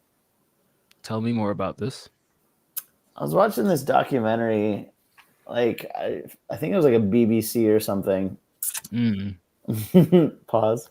And it was like following this corporation in London that would basically do a dungeon experience for anyone with like the right money, right? Like it would be like minimum 25,000, let's say, right? And it was like, all right, I, as the corporation CEO, big boss, I have all these people, you know, that I'm responsible for. I have all this pressure, all this stress. I just, because of that, have a kink of like, I need to lose control for a little bit. So I sign up through this service and say, you have my full permission to abduct me whenever. Like, don't tell me when, don't tell me where, don't tell me how it's going to happen, but I'm going to sign away the rights for you to abduct me and then transport me to a sex dungeon where I'll get, you know, tortured, essentially. And so that's what they did, where they would like, you know, he'd be walking to work, they would pull up in a van, literally abduct this motherfucker, take him down there, and then Mistress Trisha would be like in her like leather dom boots, like whip him around or whatever. I don't know. Would you sign up for that? Fuck no. A little bit of CNC. Which part turns you off, the abducting or the mistress? All of it. I mean, I think the girl would look hot, but also like I'm more interested in like actually developing a connection, finding some physical, you know, pleasure between both of us versus like, oh yeah, hurt me with bits and bobbles, hit me with a fucking metal stick. No thanks. Like that's not hot. Yeah. What do you think is the worst name a mistress could have, a dominatrix could have? Like Bethune? Mistress D-Bird. Like, what do you mean by that? I can't even deep dive into that one. That's like self-hurt. Nikki, would you ever be a mistress? Like dominatrix mistress? Dress up with the mask with the little eye holes in the mouth with the bright red lipstick and high leather boots and stuff. I wouldn't be against it. Walk in the room and crack your whip and tell some I don't know if I would be able to be hard enough to keep it up. Like, You feel bad for him. Can you imagine Nikki as a dominatrix? She'd be giggling through the whole. She's like cracking and whip. apologizing. Oh, I'm so sorry. Did that one actually hurt? I didn't mean to. Oh gosh. People would think that I was like literally mentally ill, like hitting people giggling.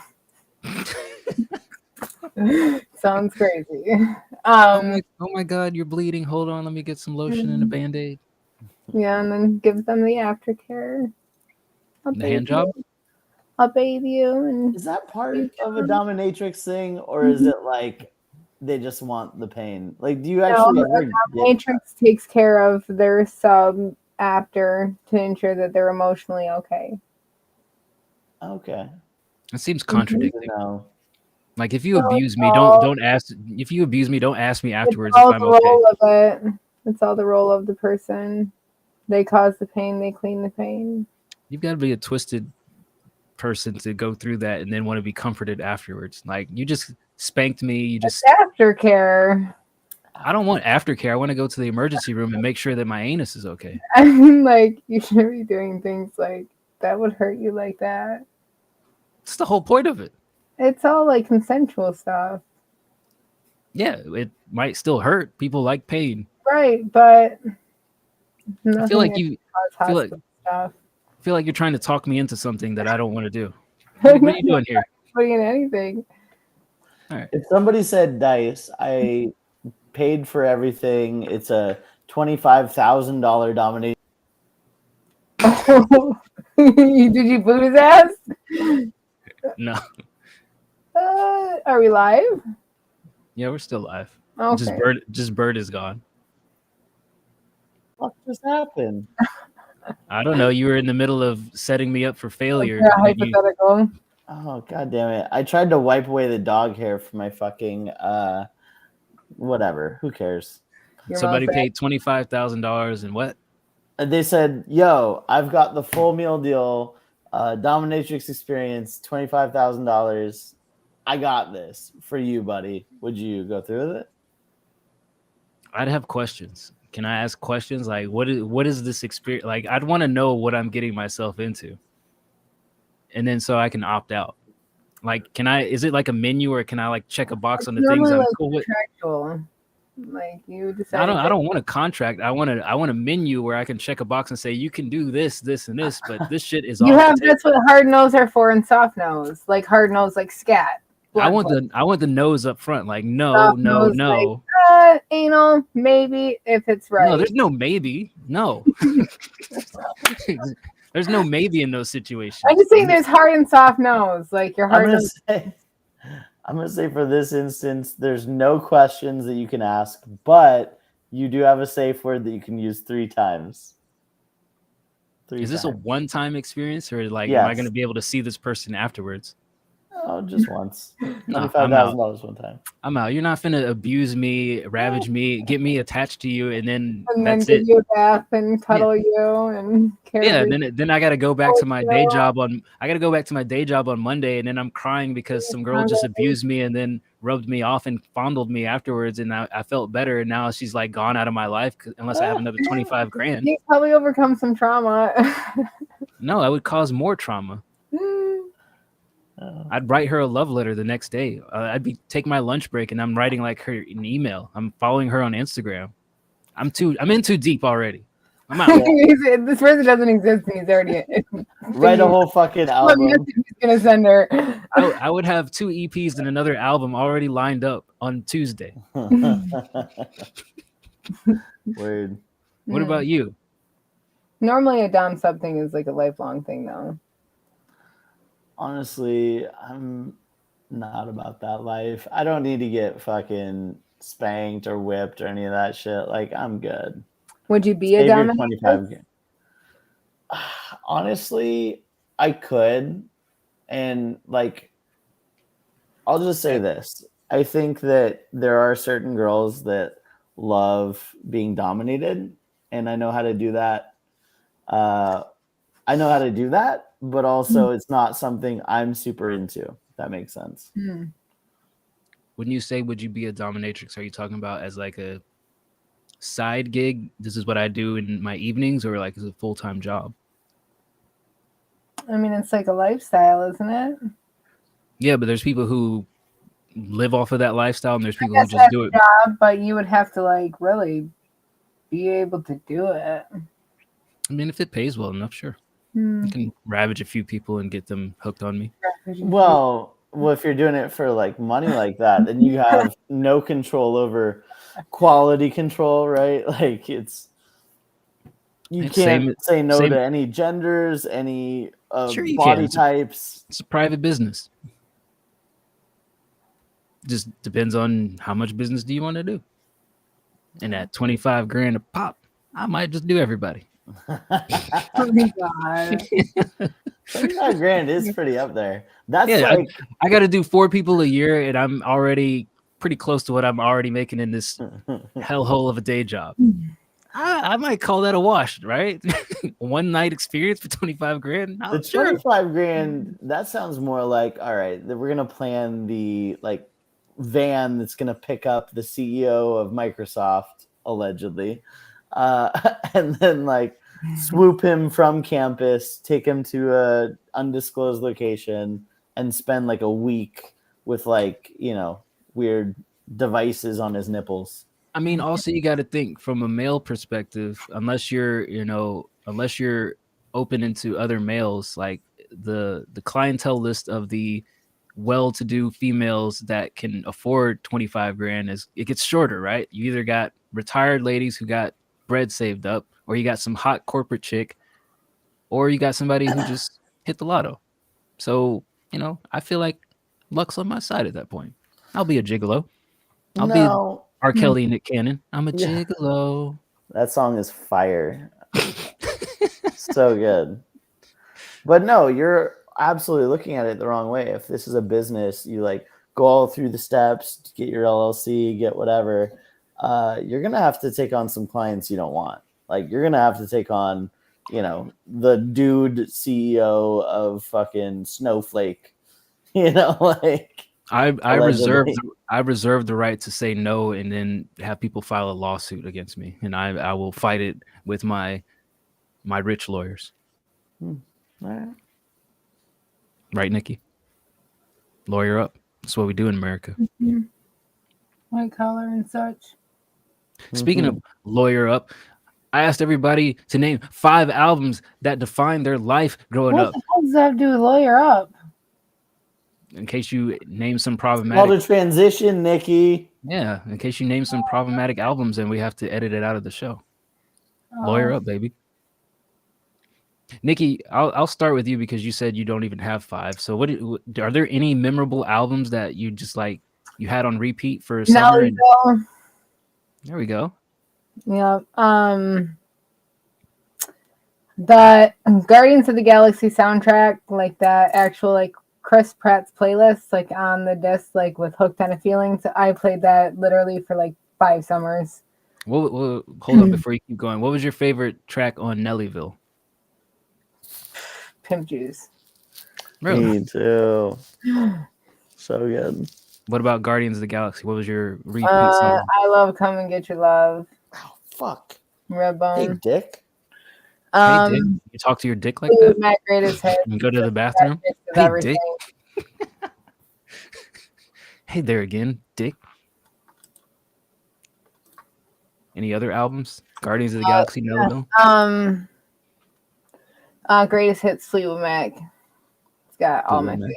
some of my favorites from Stevie in there. And then there is I listened to a couple, probably like 8 songs on Janis. Janis Joplin has an album, I think it's White Pearl. But it's got like a lot of music on it, or it's just Pearl. I think it's Legacy. But it's got some of my favorite of her lives in there, and it's got Bobby McGee and Crybaby and everything in it. So See, look, you're already at 4. Yeah. You said this was hard. I know I sat there doing this, like thinking about it. And then definitely the Christina Aguilera album. Which one? That was just the Christina Aguilera, like her Oh, okay. expanded one, like every song on that. That's one that I could literally sing every song. What's your favorite Christina Aguilera song? I like What a Girl Wants. It's a good one. Hold on. Reflection. I like Reflection. Who's hotter, Christina Aguilera or Shakira? Ooh, fucking love Shakira. Love me some Shakira. I like Shakira. I don't know. She's more unique. It's tough. Mm-hmm. I don't know if I had to choose. If I had to choose between them, I would rather get backhanded by both of them for picking both. Ooh. Bird, who would you choose, Christina or Shakira? You're on mute. Still on mute. Still on mute. Still. You fucking left. What the shit? Bird hates us today. He can't choose. I would leave too if I had to choose. I'd just walk out of the room. But yeah, I love me some Shakira. And then like I liked like the like Lauryn Hill albums and stuff like that. No, you're already at 5. Stop it. Too much. Bird, how you doing? So good. I had to drop and rejoin because just the imagery of Christina Aguilera and Shakira together. I know. That's what I was saying when you drop it. Like, you can't choose. You got to just leave. It was great. Yeah. You might as well just Fuck drop off. the topic. Yeah. At the time, I would say probably Christina because I had the huge crush on her. I think ultimately Britney Spears was my number one back in over everything. Now, if you had to rank them, Weirdo, not so much. you're not turned on by her dual kniving, wonderful magic trick. All things equal, I'd say that Shakira, has the hot longevity in her corner. I think she's still like fire and like relatively normal and just super rich. Yeah. Yeah, there was a guy in middle school who was completely obsessed with Britney Spears to the point where I had to disassociate myself from this person because I don't understand why you're so obsessed with this chick who is not only mid looking, but a mid singer. Mm.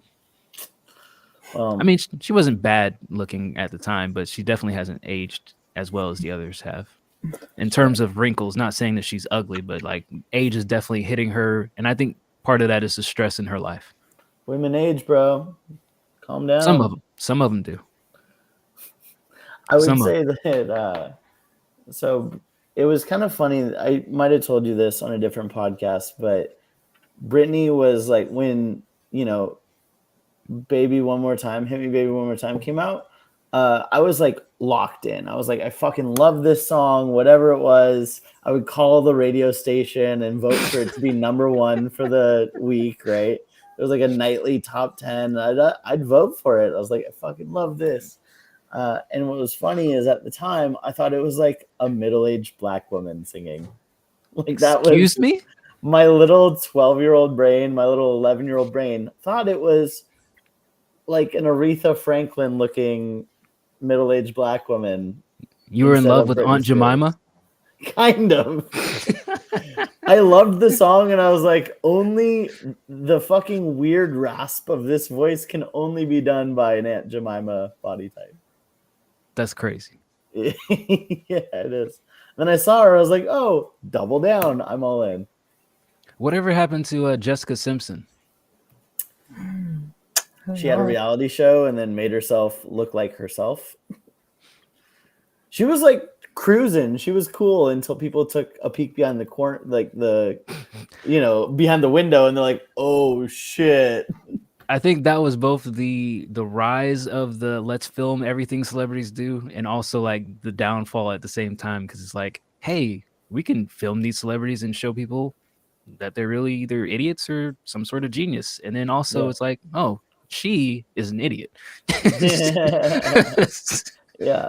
It's like when you see her on magazines or whatever, like on the internet in the music videos, like, yeah, in your little Daisy Dukes, your crop top, you're crushing the game.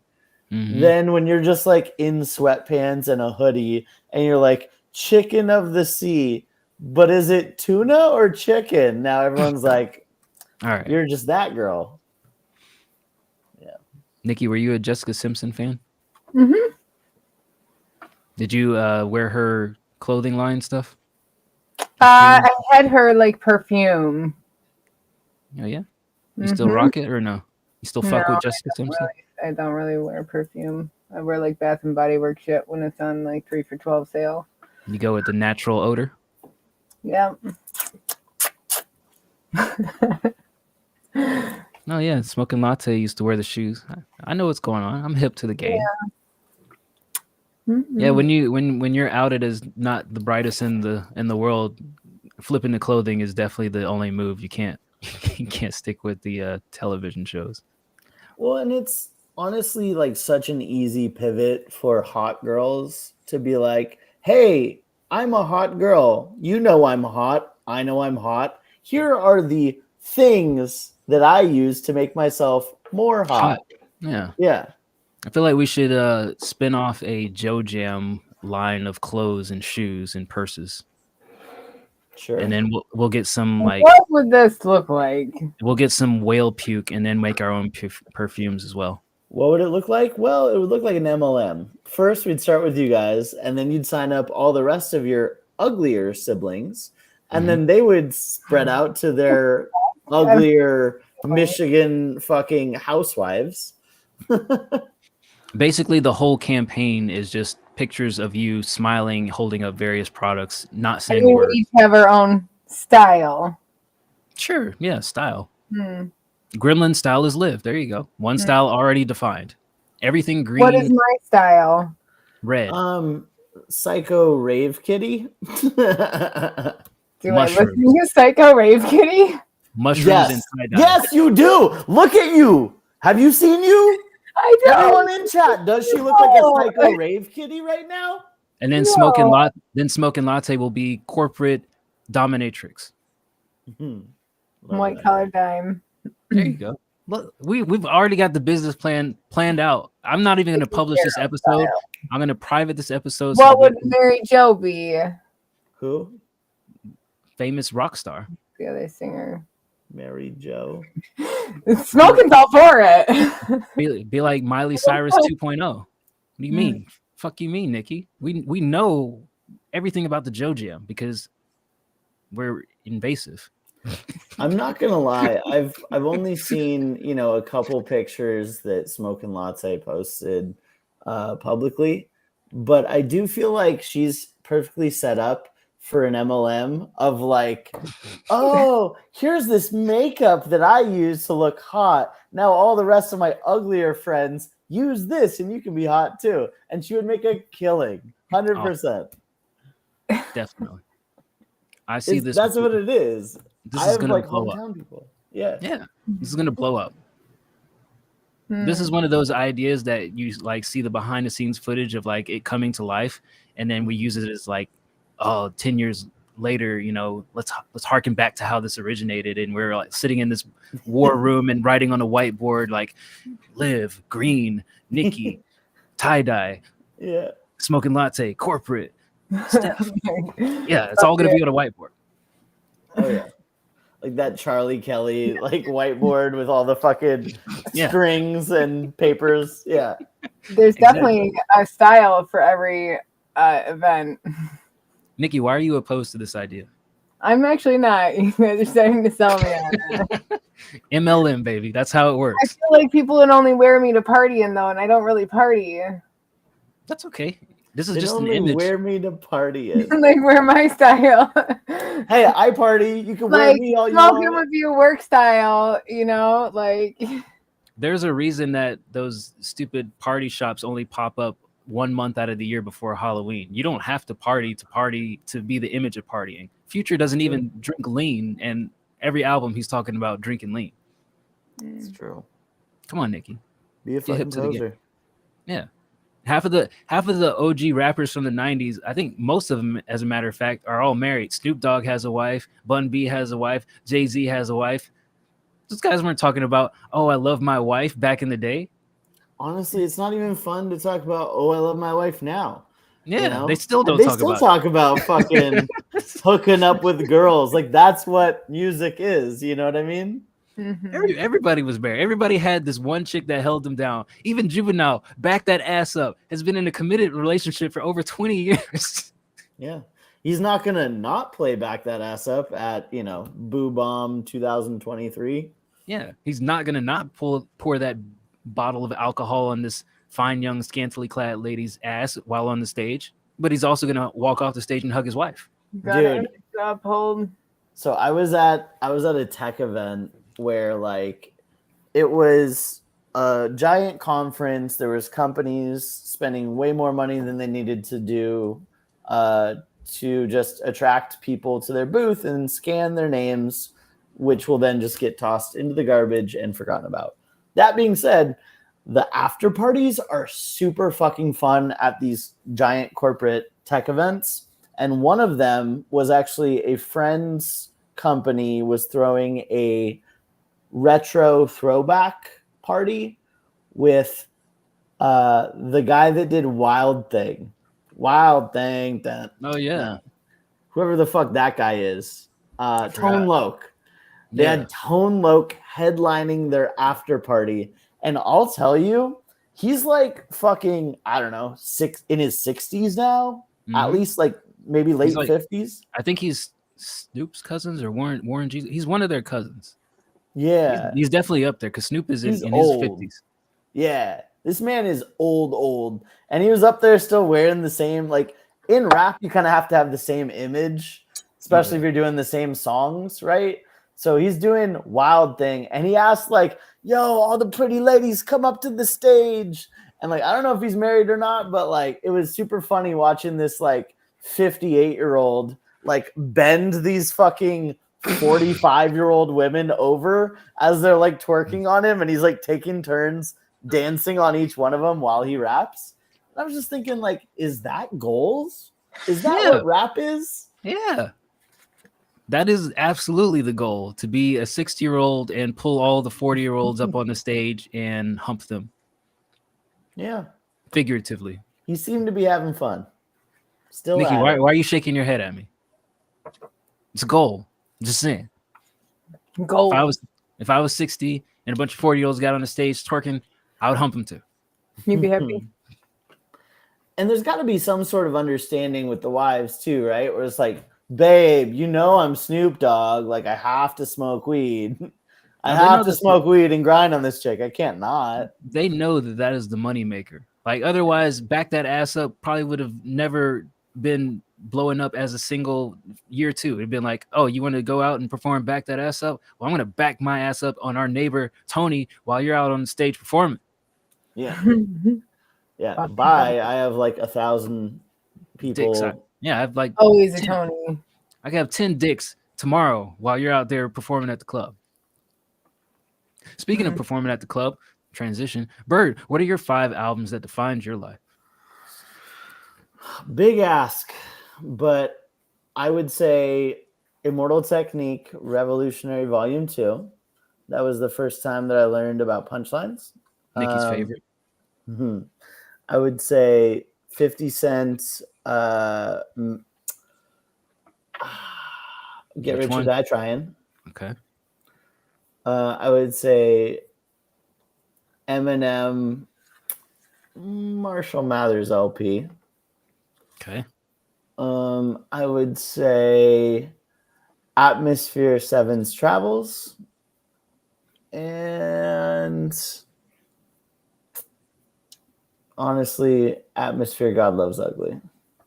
Definitely some milky selections. I expect nothing more from you but the milkiest of milk, and you gave it to me. I mean, don't get me wrong. Like, the one outlier here may or may not be Immortal Technique, where like you look at all of the things, you're like, okay, this is definitely the one outlier is 50 Cent and you wearing G-Unit jackets around town in Washington. That's true.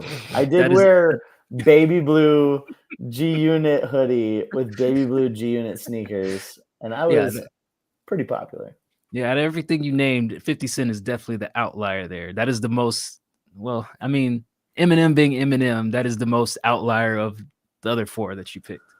Yeah, but also, like, I loved Eminem so much that I just loved 50 Cent before I even really heard him, you know? Like, I remember being in high school and, you know, I had heard Wanksta and I had heard In Da Club. That's it.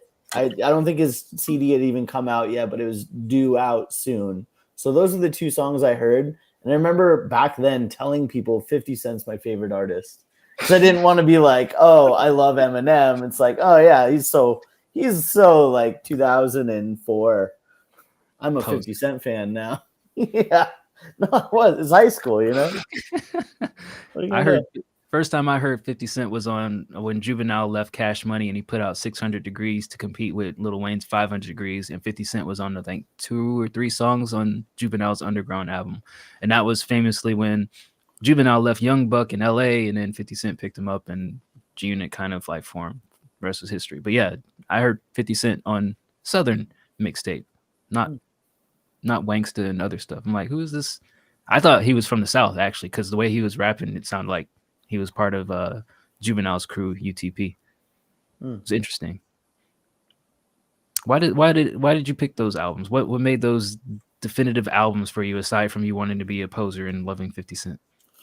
Well, these are all things that kind of influenced how I write, right? Like, I think 50 Cent, his shit just went on repeat, and I was like, every single song on that album was listenable front to back. I could today press play and enjoy every single song, which is really rare, right? I think Immortal Technique, that was one where like I was kind of branching out into, I had just started branching out from commercial hip hop to kind of more underground. And the punchlines on some of his songs were just mind blowing at the time. You know, like Escape Tunnel in Prison, I started from scratch. Shit like that just like stuck in my brain for whatever reason. I was like, oh, you can do clever stuff. And then like both of the Atmosphere albums, that's kind of like a layup. It's kind of a cheat code where that's where I learned, how to write introspective songs. That's where I like fell in love with introspective hip hop and like learned it doesn't have to be all into club. It can be like fucking here's how I'm feeling, and it was heavily influential. Nikki, are you into introspective hip hop? Mm-hmm. I like to know how people are feeling because it might help me understand what I'm feeling. Why don't you ask Bird how he's feeling? Why don't you interview Bird? How are you feeling? Well, on this recorded podcast, I'm feeling great. Ask me afterwards. I might have some different thoughts. No, I'm doing all right. When you say great, just okay or doing great? I'd say this. I think I'm at a very confusing time of my life, and I think that I'm doing the best I can to navigate with all the information I have in front of me. But the good news is there's a lot of fucking positive, cool shit going on in my life. I've got a great group of friends. I've got some fun podcasts that I do, and I've got like some interesting business stuff on the horizon. So overall, life's looking great. It's just, all the short moments in between that can get a little confusing. When you say confusing, is that like the little short things? Are they your what ifs or fears that you have about the future? No, I would say that if you think of the universe as in a Doctor Strange movie, right? And for those who don't know the Doctor Strange universe, he's basically the commander of time and space.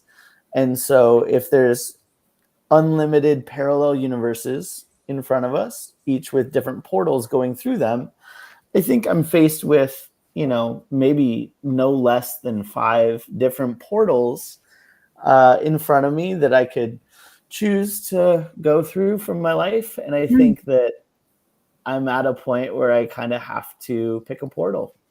And the stress of, figuring out which portal to go through is tough. But that's what makes it exciting as well.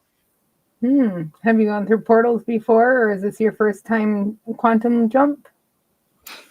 I feel like I've definitely gone through portals before. And what's crazy, and this is something I think I've said a couple times in the last week to different people who have big decisions in front of them, which is what I've learned is there's no wrong answer, right? What's crazy is like you choose a path, and whatever path you go down is okay. You'll make it work, right? And that's kind of the beauty of it is it takes the stress out of a big decision if you know that you're going to be okay no matter what. It's finding which decision sits the best with your authenticity. Yeah. You just got to make the best decision you can with the information you have. And, hindsight is always 20/20, but it's also kind of a fucking useless thing too. Because once you're on a path, you're on a path. And once you're, on a plane, you're not getting off the plane. You just got to make sure that motherfucker lands. Unless there's snakes on it. Yeah. In that case, you just blah, blah, blah. Pop a hole to the floor. Then you just stay in flight the whole time. Yeah. This is a very interesting Nikki segment of the show. I'm just going to let this continue. Yeah. Well, I mean, that was pretty good, I guess. On my end, you messed it up. I was on a roll. I was good. That was good. That was nice. Oh, look at Don't you leave me behind when you choose a portal. I could never. I'll pick the portal. Every portal that is in front of me includes White Collar Rhymes. Hey, that's what I want to hear. Good Lord. Yeah. What fucking portal is motherfucker going down? Every one of these portals is a White Collar Rhymes portal. For sure. Look at you two schmucks. What? Nothing. Planning your quantum jumps? If I'm that's here to fucking thrive. Okay. That's my bad. Thrive. Get all hyped up for me. Slay Queen! Slay Queen! She's like, I'm here to fucking thrive. I don't care what anybody says. All right. Bye. Oh yeah. Sorry. I get aggressive. And Mars is in my first house. It's the whole thing. Just until the end of October. Yeah, Jupiter's in my rental condo, so Fucking shit. I need to clip that. The moon is in my Yeah, attic. in the astrology community, deeper. The moon is in my attic. I just want to fit in. FOMO. That's what y'all call it, right? FOMO, yeah. Fear of I'm missing. learning. I'm learning. Yeah, so Mars is a planet of aggression, and it's in my first house, which is my house itself. So very aggressive right now. I Sorry. don't know what the fuck y'all are talking about. I'm just gonna shut up. oh, don't look at me like I know what's going on. It's just me talking to myself. It's normal. Okay. Are you done talking to yourself? Yeah. Okay. I guess if y'all are done talking, I will tell you all my 5 albums that defined my life. Yes, give us your 5 albums. Unless you had some more stuff you wanted to talk out. No. I'd rather know that. Don't lie to me. All right, my 5 albums. First, Limp Bizkit. That was almost on mine. Which one? Fuck, not $3 Bill, y'all. The second one. Chocolate. No, before that. God damn it, I forget the name of it. Hold It's the one with Nookie, right? It's got to be. Yeah, definitely that one. I need to know the name. Yeah, they're from Jacksonville. Limp Bizkit albums, discography. Boom. Significant Other. Limp Bizkit. Yes, Limp Bizkit, Significant Other. Oh, shit. That one latched onto me because it was the first time that I really pushed and petitioned to get an explicit album. I didn't know what a lot of the stuff meant, but I listened to that album front to back heavily. Originally because I wanted to fit in. I went to a white school. Wasn't really immersed in hip hop at the time. So this was like a soundtrack for me, relating to like the music stuff and not really knowing what it means. But I found it interesting that they had hip hop-ish things over rock stuff, and it didn't sound god awful screaming and all the other shit. There were some scream songs, but for the most part, it was pretty listenable. So that was like kind of like my first like, okay, I'm gonna dive into music things. Second album defined me. Mystical. Fuck, I'm forgetting the names of all these albums. I just know them. Hold on. Mystical's second album, on No Limit. Mystical discography. What was it called? It was called Ghetto Fabulous. That one made me really want to rap because he was rapping fast and he was screaming and he was saying like the most interesting shit to me. Like he always have like some sort of like comparison to like Southern cooking, but he'd also like talk about like shit that was actually that he went through. Like he's like had a whole song. Women. No, this is before all that. But he had a song where he's like the reason that he got into music was because he ended up joining the band because they were going to kick him out of high school and he needed a credit. So the band director was like, "You're not on any sports team. Join the band. Be the marching director." So like just hearing his life in song format, and also the fact that he was kind of like the best person.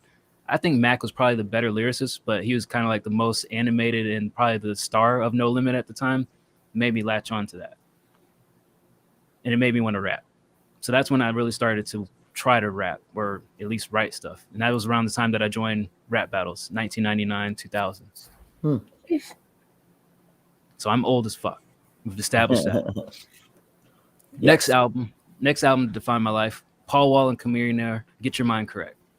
Why? Because on Rap Battles, there was some kid from Alabama, don't remember his name, but he was showing me all these freestyles from these two guys out of Houston, Texas. And I'm like, oh, these guys are pretty cool. They're rapping about all this, baller rap type stuff, but they're doing it in such clever ways. It was unique to me. It wasn't like commercial music because they were totally underground. Listen to their freestyles, and then all of a sudden I hear they drop an album that they're selling. They're basically driving around the country, selling it out of their trunk. And I'm like, well, shit, if they can do it, why can't I? And that's when I really started like recording my music, because all they were doing was like freestyles over industry beats and stuff. And I'm like, shit, I want to do that. So I started rapping over industry beats. I'm like, I can't make beats, I can't buy beats. I'm gonna do what they're doing. And it really inspired me, because it's like, I didn't even know Paul Wall was white for a whole year.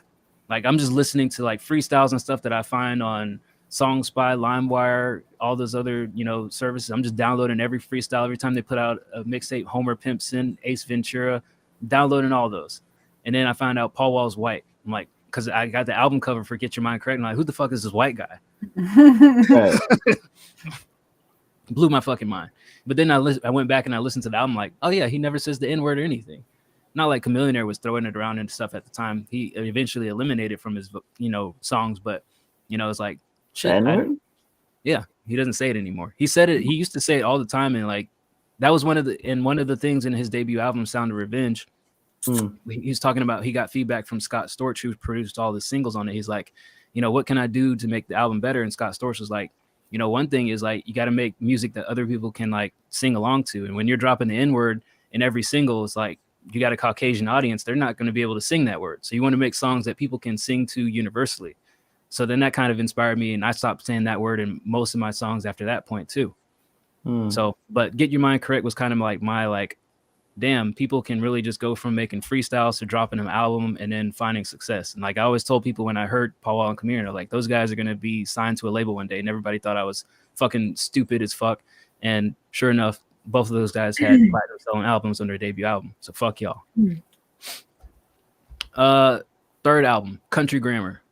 This was the first album where like I heard the songs and I went back and memorized the songs so that I could sing them along. Like that was the first time when I heard Country Grammar that I went back, listened to it, and wrote down all the lyrics so that I could replay and re-perform that song back.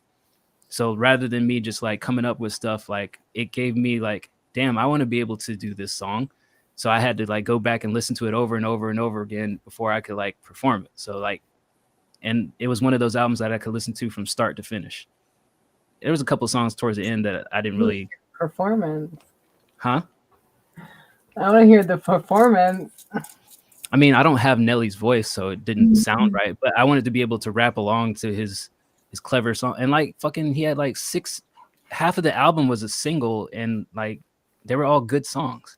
So it was like, damn, I want to be able to drop an album where I can put out half of it and all of them be a fucking smash hit. So that was inspiring. And then I'll pick 5. This was a toss up, but I'll say Bone Thugs and Harmony, East 1999. Dude, I had that one too. Listen to that start to finish. And that one was memorable for me because my dad's side of the family is from Cleveland. And I just remember one summer when we had to go up there for a family reunion. My brother had joined the army. So it was just like me and my dad, I think. And I just remember just sitting in my aunt's living room on the floor in the living room with her grandkids, my cousin's kids, and just listening to that album. And then like these little 3 and 4 year olds were like singing along the album with me. And it was pretty cool because that was at the time I was a summer of like Bone Thugs and Tupac for me. So that's all I was listening to that summer, and just that album front to back. So that also made me like start rapping fast because I was like, damn, these guys are good and they rap fast and they do melodies. So I transitioned from Nelly to Bone Thugs. So I would say those are the 5 albums that kind of like kicked off my musical journey. There's some other stuff that I could probably name, but I say those are probably the most definitive. I like it. I like every single one of those albums, a couple of which I could have included on my own. Yeah. Solid list. I try. Honorable mention, Hot Boys, Let 'Em Burn. As long as we're doing honorable mentions, I'll just say the first Disturbed album. That was my anthem for going up snowboarding. Pretty great. Is it dangerous to listen to music while snowboarding? Yes, but I've been doing it for so long that like I'm very good at snowboarding, and it doesn't increase danger for me. It's kind of like if it's like, okay, is it more dangerous to eat a cheeseburger while you're driving? Sure. It's more dangerous if you're 16 and never driven a car before.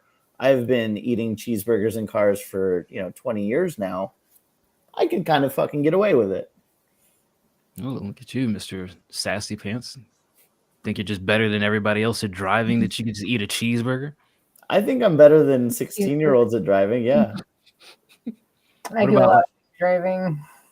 Probably better at driving than Nikki too. I've seen her drive. I'm not bad. I haven't seen Nikki drive, but I've heard stories that make me fearful of getting in the car when she's behind the wheel. 100%. Yeah. You're a menace. You're a fucking menace. For all the driving you do, you'd think you'd be better. I don't think I'm a menace. I just get lost. You just get lost. Not only do you get lost, but like you panic on freeways. So you're like, I'd be like, get off on the next exit. This one, right there. And then by the time it gets up there, you like slam on the brakes and like think about turning over into the lane on the off ramp. You're like, no, just go to the next one. You already missed this one, right?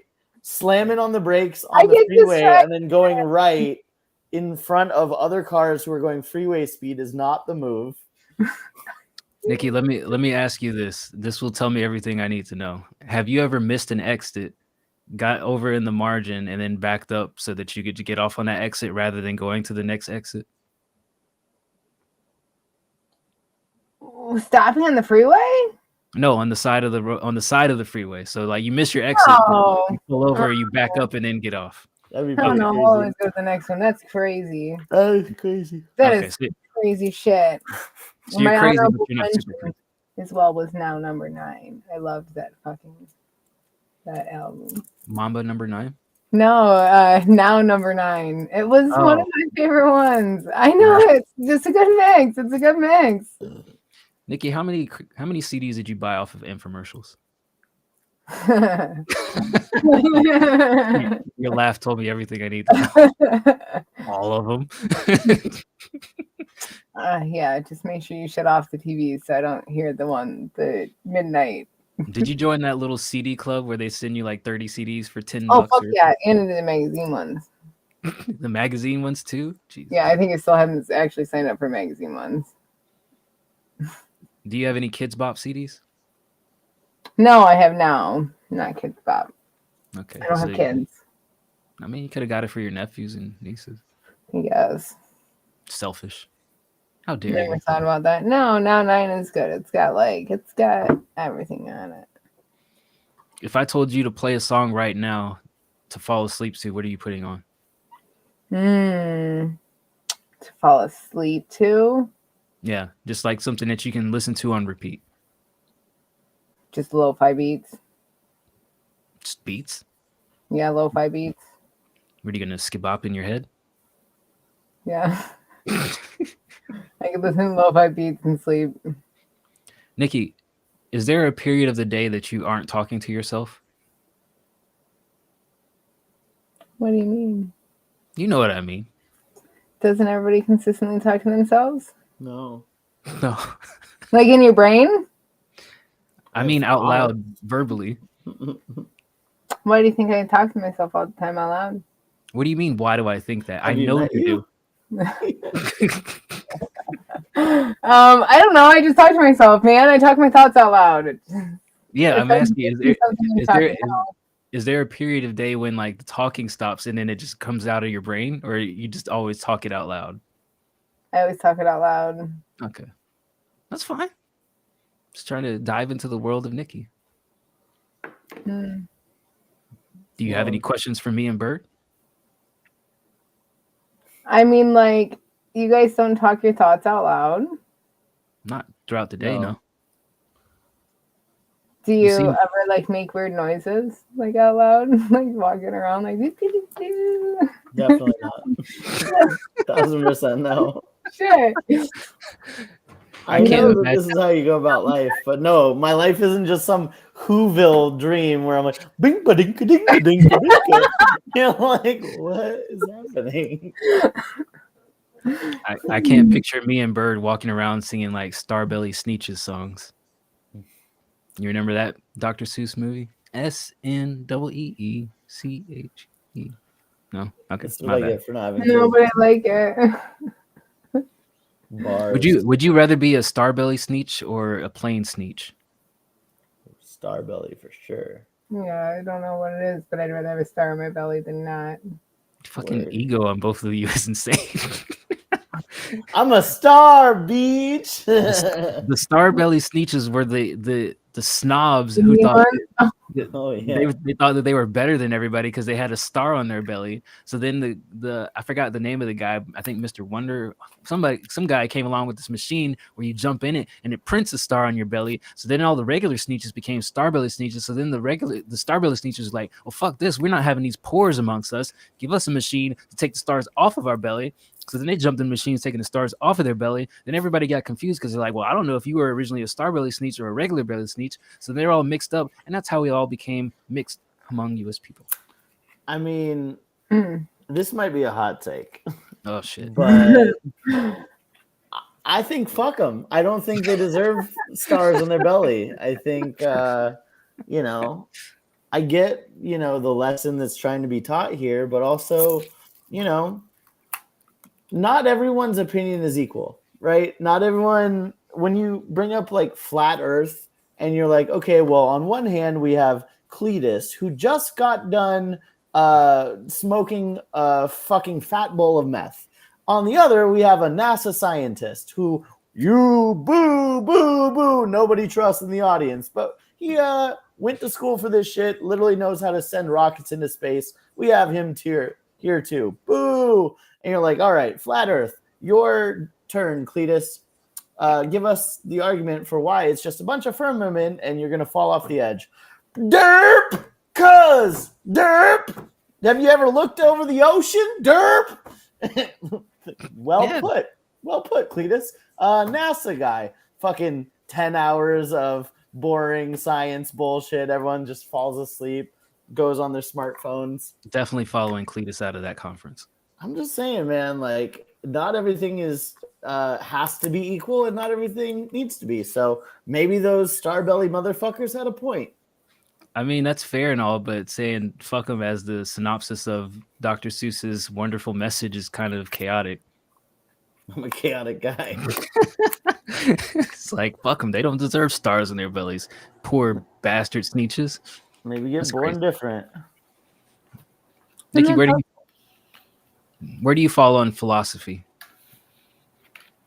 What do you mean? You know what I mean. Are you saying fuck those non-star-bellied Sneetches, or are you wanting them to mingle amongst the star-bellies? So I originally wanted a star belly because it reminded me of a Care Bear. So, What was your favorite Care Bear? The star-bellied Care Bear? no, I like. That was the rainbow, wasn't it? Yeah, Fucking knew I it. used to love the Care Bears when I was really little. But yeah, no, I think that You didn't have to qualify that when you were really little. I mean, I just it's been so long since I've actually watched one. It was one of the VHS tapes I had that didn't have like the case. It was the one without the case. Like I knew that was the Care Bears movie. would you dress up in one of those furry costumes and fuck people? No, what the fuck? Transition. I don't think I'd be opposed to it. Like it'd be fucking weird, but it'd be a good story. I have onesies, but I would never like. I'd also have to make sure I know like what the person underneath the costume looks like before. Like I need to know. Like, what if you only saw their vagina and you're like, that's beautiful? No. What if it's a pretty pussy? I mean, I think That one.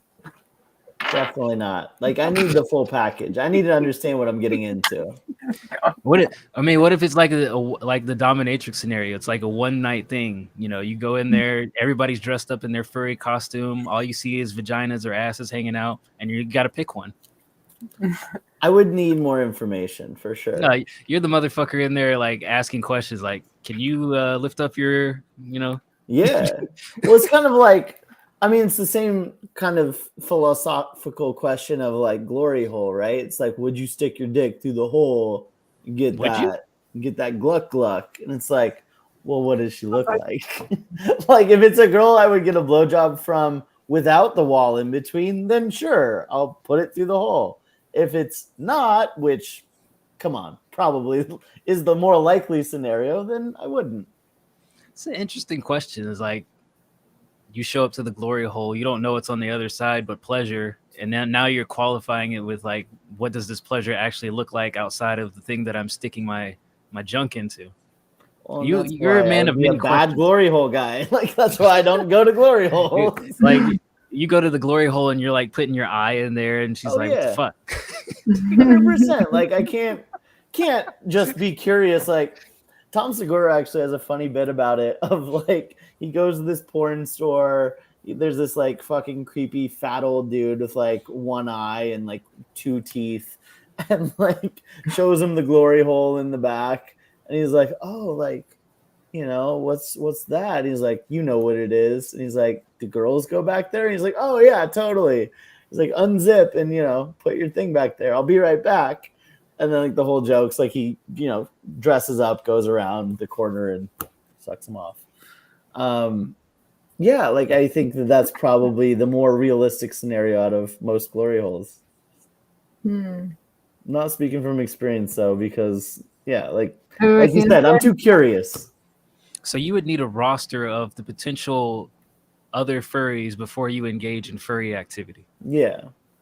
Or like if I already know the girl and like I'm like, oh yeah, she's cute, we have that kind of a vibe, then sure, do you want to put on a fucking weird costume and go be weird with it? Why not? What if I need more information? What if you are partnered with a hot chick? Y'all go to a furry event and she's like, let's swing, and she just disappears in the middle of the furries, and now you're left there with your junk hanging out, wondering which furry, because all the women are dressed as one furry and all the men are dressed as another furry. So all you have to choose from is potential your hot chick that just wandered off, or nothing. You just stand there. I'm not gonna play furry roulette. No. Not gonna play furry roulette. You're not pulling the trigger? Nah, I'm good. Would you? Sure. I totally would. Why not? You're already there. You I slut. was all for furry shit. You'd Nice be the only. fucking Nice, slut. what would you do? Would you dress up as furry? I would be too hot. That's too much work. Dice has more practical concerns. Yeah, it's a practicality for me. It's like, I gotta get Would you use a glory hole if you didn't know what was on the other side, as long as you were getting off? Probably not, because again, practically speaking, is like, where am I that I'm pulling out my dick and stuffing it in a hole? Like, Yeah. where is How this? sticky is this hole? Where is this acceptable at? Like, hey, how did I end up there? Like, for me to be in a place where there's a glory hole, somebody of Bird's caliber has to have taken me there. My caliber. Yeah, chaos. I'm the You've one never that been to a glory hole? You wouldn't, but you would take me somewhere like, yo, I heard there's a glory hole in the back. Why don't you check it out? And I'm like, okay. And then I'm back there and I'm like, well, why am I here? Bird brought me here. You're right. You do need a friend like me in your life. Yeah. So that would be the only reason that I end up somewhere where the glory hole is. Somebody like Bird is like, this has got to be a good idea. Like Bird's like, oh, we can get some footage of going to some little porn shop. Sure, Dice, come on. And I'm there. Now some guy's like, there's a hole in the back. If you stick your junk in there, you might get some pleasure. And I'm like, okay, why am I here? I got to circle it all back. It's this guy down here. So would you go use the glory hole? I don't know. I'm kind of with Bird on the glory hole aspect of like, it's one thing to fuck somebody in a furry costume. It's another thing to stick your dick in a hole and hope that whatever's on the other side. I mean, What if you saw the mouth only? I don't want What if it mouth was in the like glory. this? It's got to be one of those vagina glory holes. I'm not doing a mouth glory hole. It's too much risk. But just what do you mean too much risk? It might, like you said, like the Tom Segura joke, might be the sex shop owner walk around there sucking everybody off and then going back to the I'm counter. like, wait, Sure. it's safer. No, that makes sense. Probably Well, that's not. why I was operating under like I need to put my eye in first. Like, okay, this is legit. No, I just need to know that there's opposite gender parts down there. I don't want mouth. Pretty sure every one of our viewers disconnected before all of this conversation, and this is probably the part that they were waiting for us to get to. Yeah, Smoking Latte definitely logged off for this segment of the show. Yeah, it's like 2.5 hours in. We get to the good stuff. Ironically, Ray tuned into the show at this moment. And Ray's like, oh yeah, this is what I came here for. Please fast forward and continue. Something Have for you ever everybody. been to a place with a glory hole, D-Bird? Been to a place? Sure. I mean, I've been to porn shops. Yeah. Hmm. I've never been like. Glory holes? I've never. Well, Where else would a glory hole be? A I've bathroom? never been to a place. Yeah, that like they're just out there. Like I've never been like, oh, face to face with the glory hole and Yeah. had to make that decision. Oh. So no, I guess would be the answer. Hmm. Have you? I've seen glory holes, yes. I've Are never, they- Participated in them? Do they never actually participated in them. do they really have like the duct tape around the hole, or is it like more like, you know, soothing material? Like, is it really just like punch a hole, put duct tape in it so the meat doesn't get all jacked up? Is it really that on the nose? Like, yeah, stick your dick in this hole. I'll put duct tape on it. Should be fine. I know. That's crazy. If you're gonna make a glory hole, at least make it like felt or something around there. Like, don't be such Yeah. a lumberjack about it. Yeah, let's get some comfort in there. Yeah, I think that's also one of my considerations. Like, okay, you want me to stick my junk in I what? didn't get that close to it. Would you smell it? Smell the hole? I would never smell any holes. Well, that goes back to the Japanese butt museum where you're just walking around like smelling butts. Bird, you seriously wouldn't take a whiff if you're there? No, I know what a butt smells like. What if they paid you? Well, I mean, I think everything's negotiable when you bring that in. There you go. What's the breaking point here, Nikki? Yeah. If you went to a butt museum, are you sniffing? Do I have to? No, it's optional. I'm just asking. Would you? Probably not. Why not? Because going to a butt museum is a good enough story. I don't need to smell it too. I feel like the story kind of ends on a cliffhanger, though. If you tell somebody I went to a museum where asses were hanging out of holes in the wall, and then under each ass they had like a name and a description of the person, and you didn't sniff it. Like, what does Veronica smell like? That would be my question after you told me about it. So you're thinking like female butts? You'd sniff a female butt? I mean, it'd be obvious if you saw some balls and like, you know, right underneath the Not asshole. necessarily. Like you can, you know, if you're thinking of just like a hole in the wall, somebody's butt out there, you know. I mean, that's got to be a well-designed hole for it to conceal the testicles right underneath the anus. Well, saying. I What think are it'd you be more. saying? I think it's more butt and butthole than it'd be balls. How Like far if- away are the balls from the butthole, really? That's a good question. We need to get Copernicus on this. Yeah. J. Ick, how big is far? your Yeah, how big is the taint? How big of a taint are we talking? Why are we talking about this? Is a real question. I think of how big it feels on my tongue. Jesus Christ, Nikki. Sorry, it's the end of the show. On that note, We'll be back Wednesday for the review show. I'm sorry. Lost my train. Oh yeah, Tuesday there's a show. Fucking skip the show there because of Nikki. I'm sorry. It's all about what is it? Bussies? Badussies. Badessi. What that badussy like? Mm-hmm. We'll be back Tuesday for the Tuesday show where they listen to random songs, some of which horrible, some of which listenable. Wednesday we have our music review show, so if you're an artist for some strange reason watching the podcast, you can tune in and get your songs reviewed. Friday we're still on hiatus, so no review show Friday, and then we'll be back. Saturday is the anime watching show, which these two schmucks never want to participate in. But that's Whenever I came, You came to one and you fell asleep like 5 minutes before it was I've over. come to two. I'll never be on that. Yeah. But then next Sunday we'll be back for the podcast. So I think it was a well-rounded show. We started with movies and ended with buttholes. Something for everybody. Yeah. You guys agree? It always circles back to butts. Always. Yeah. Always. Let's see if there's anybody out there worth rating. Oh, and we are going to have another Joe Jam Jackin on November 10th. Oh, yeah. Oh, we only got a couple viewers. Fuck out of here. We're not rating. We're just gonna close the show. So if anybody was out there watching, thank you for tuning in. We will see you next time. Nikki, say See ya.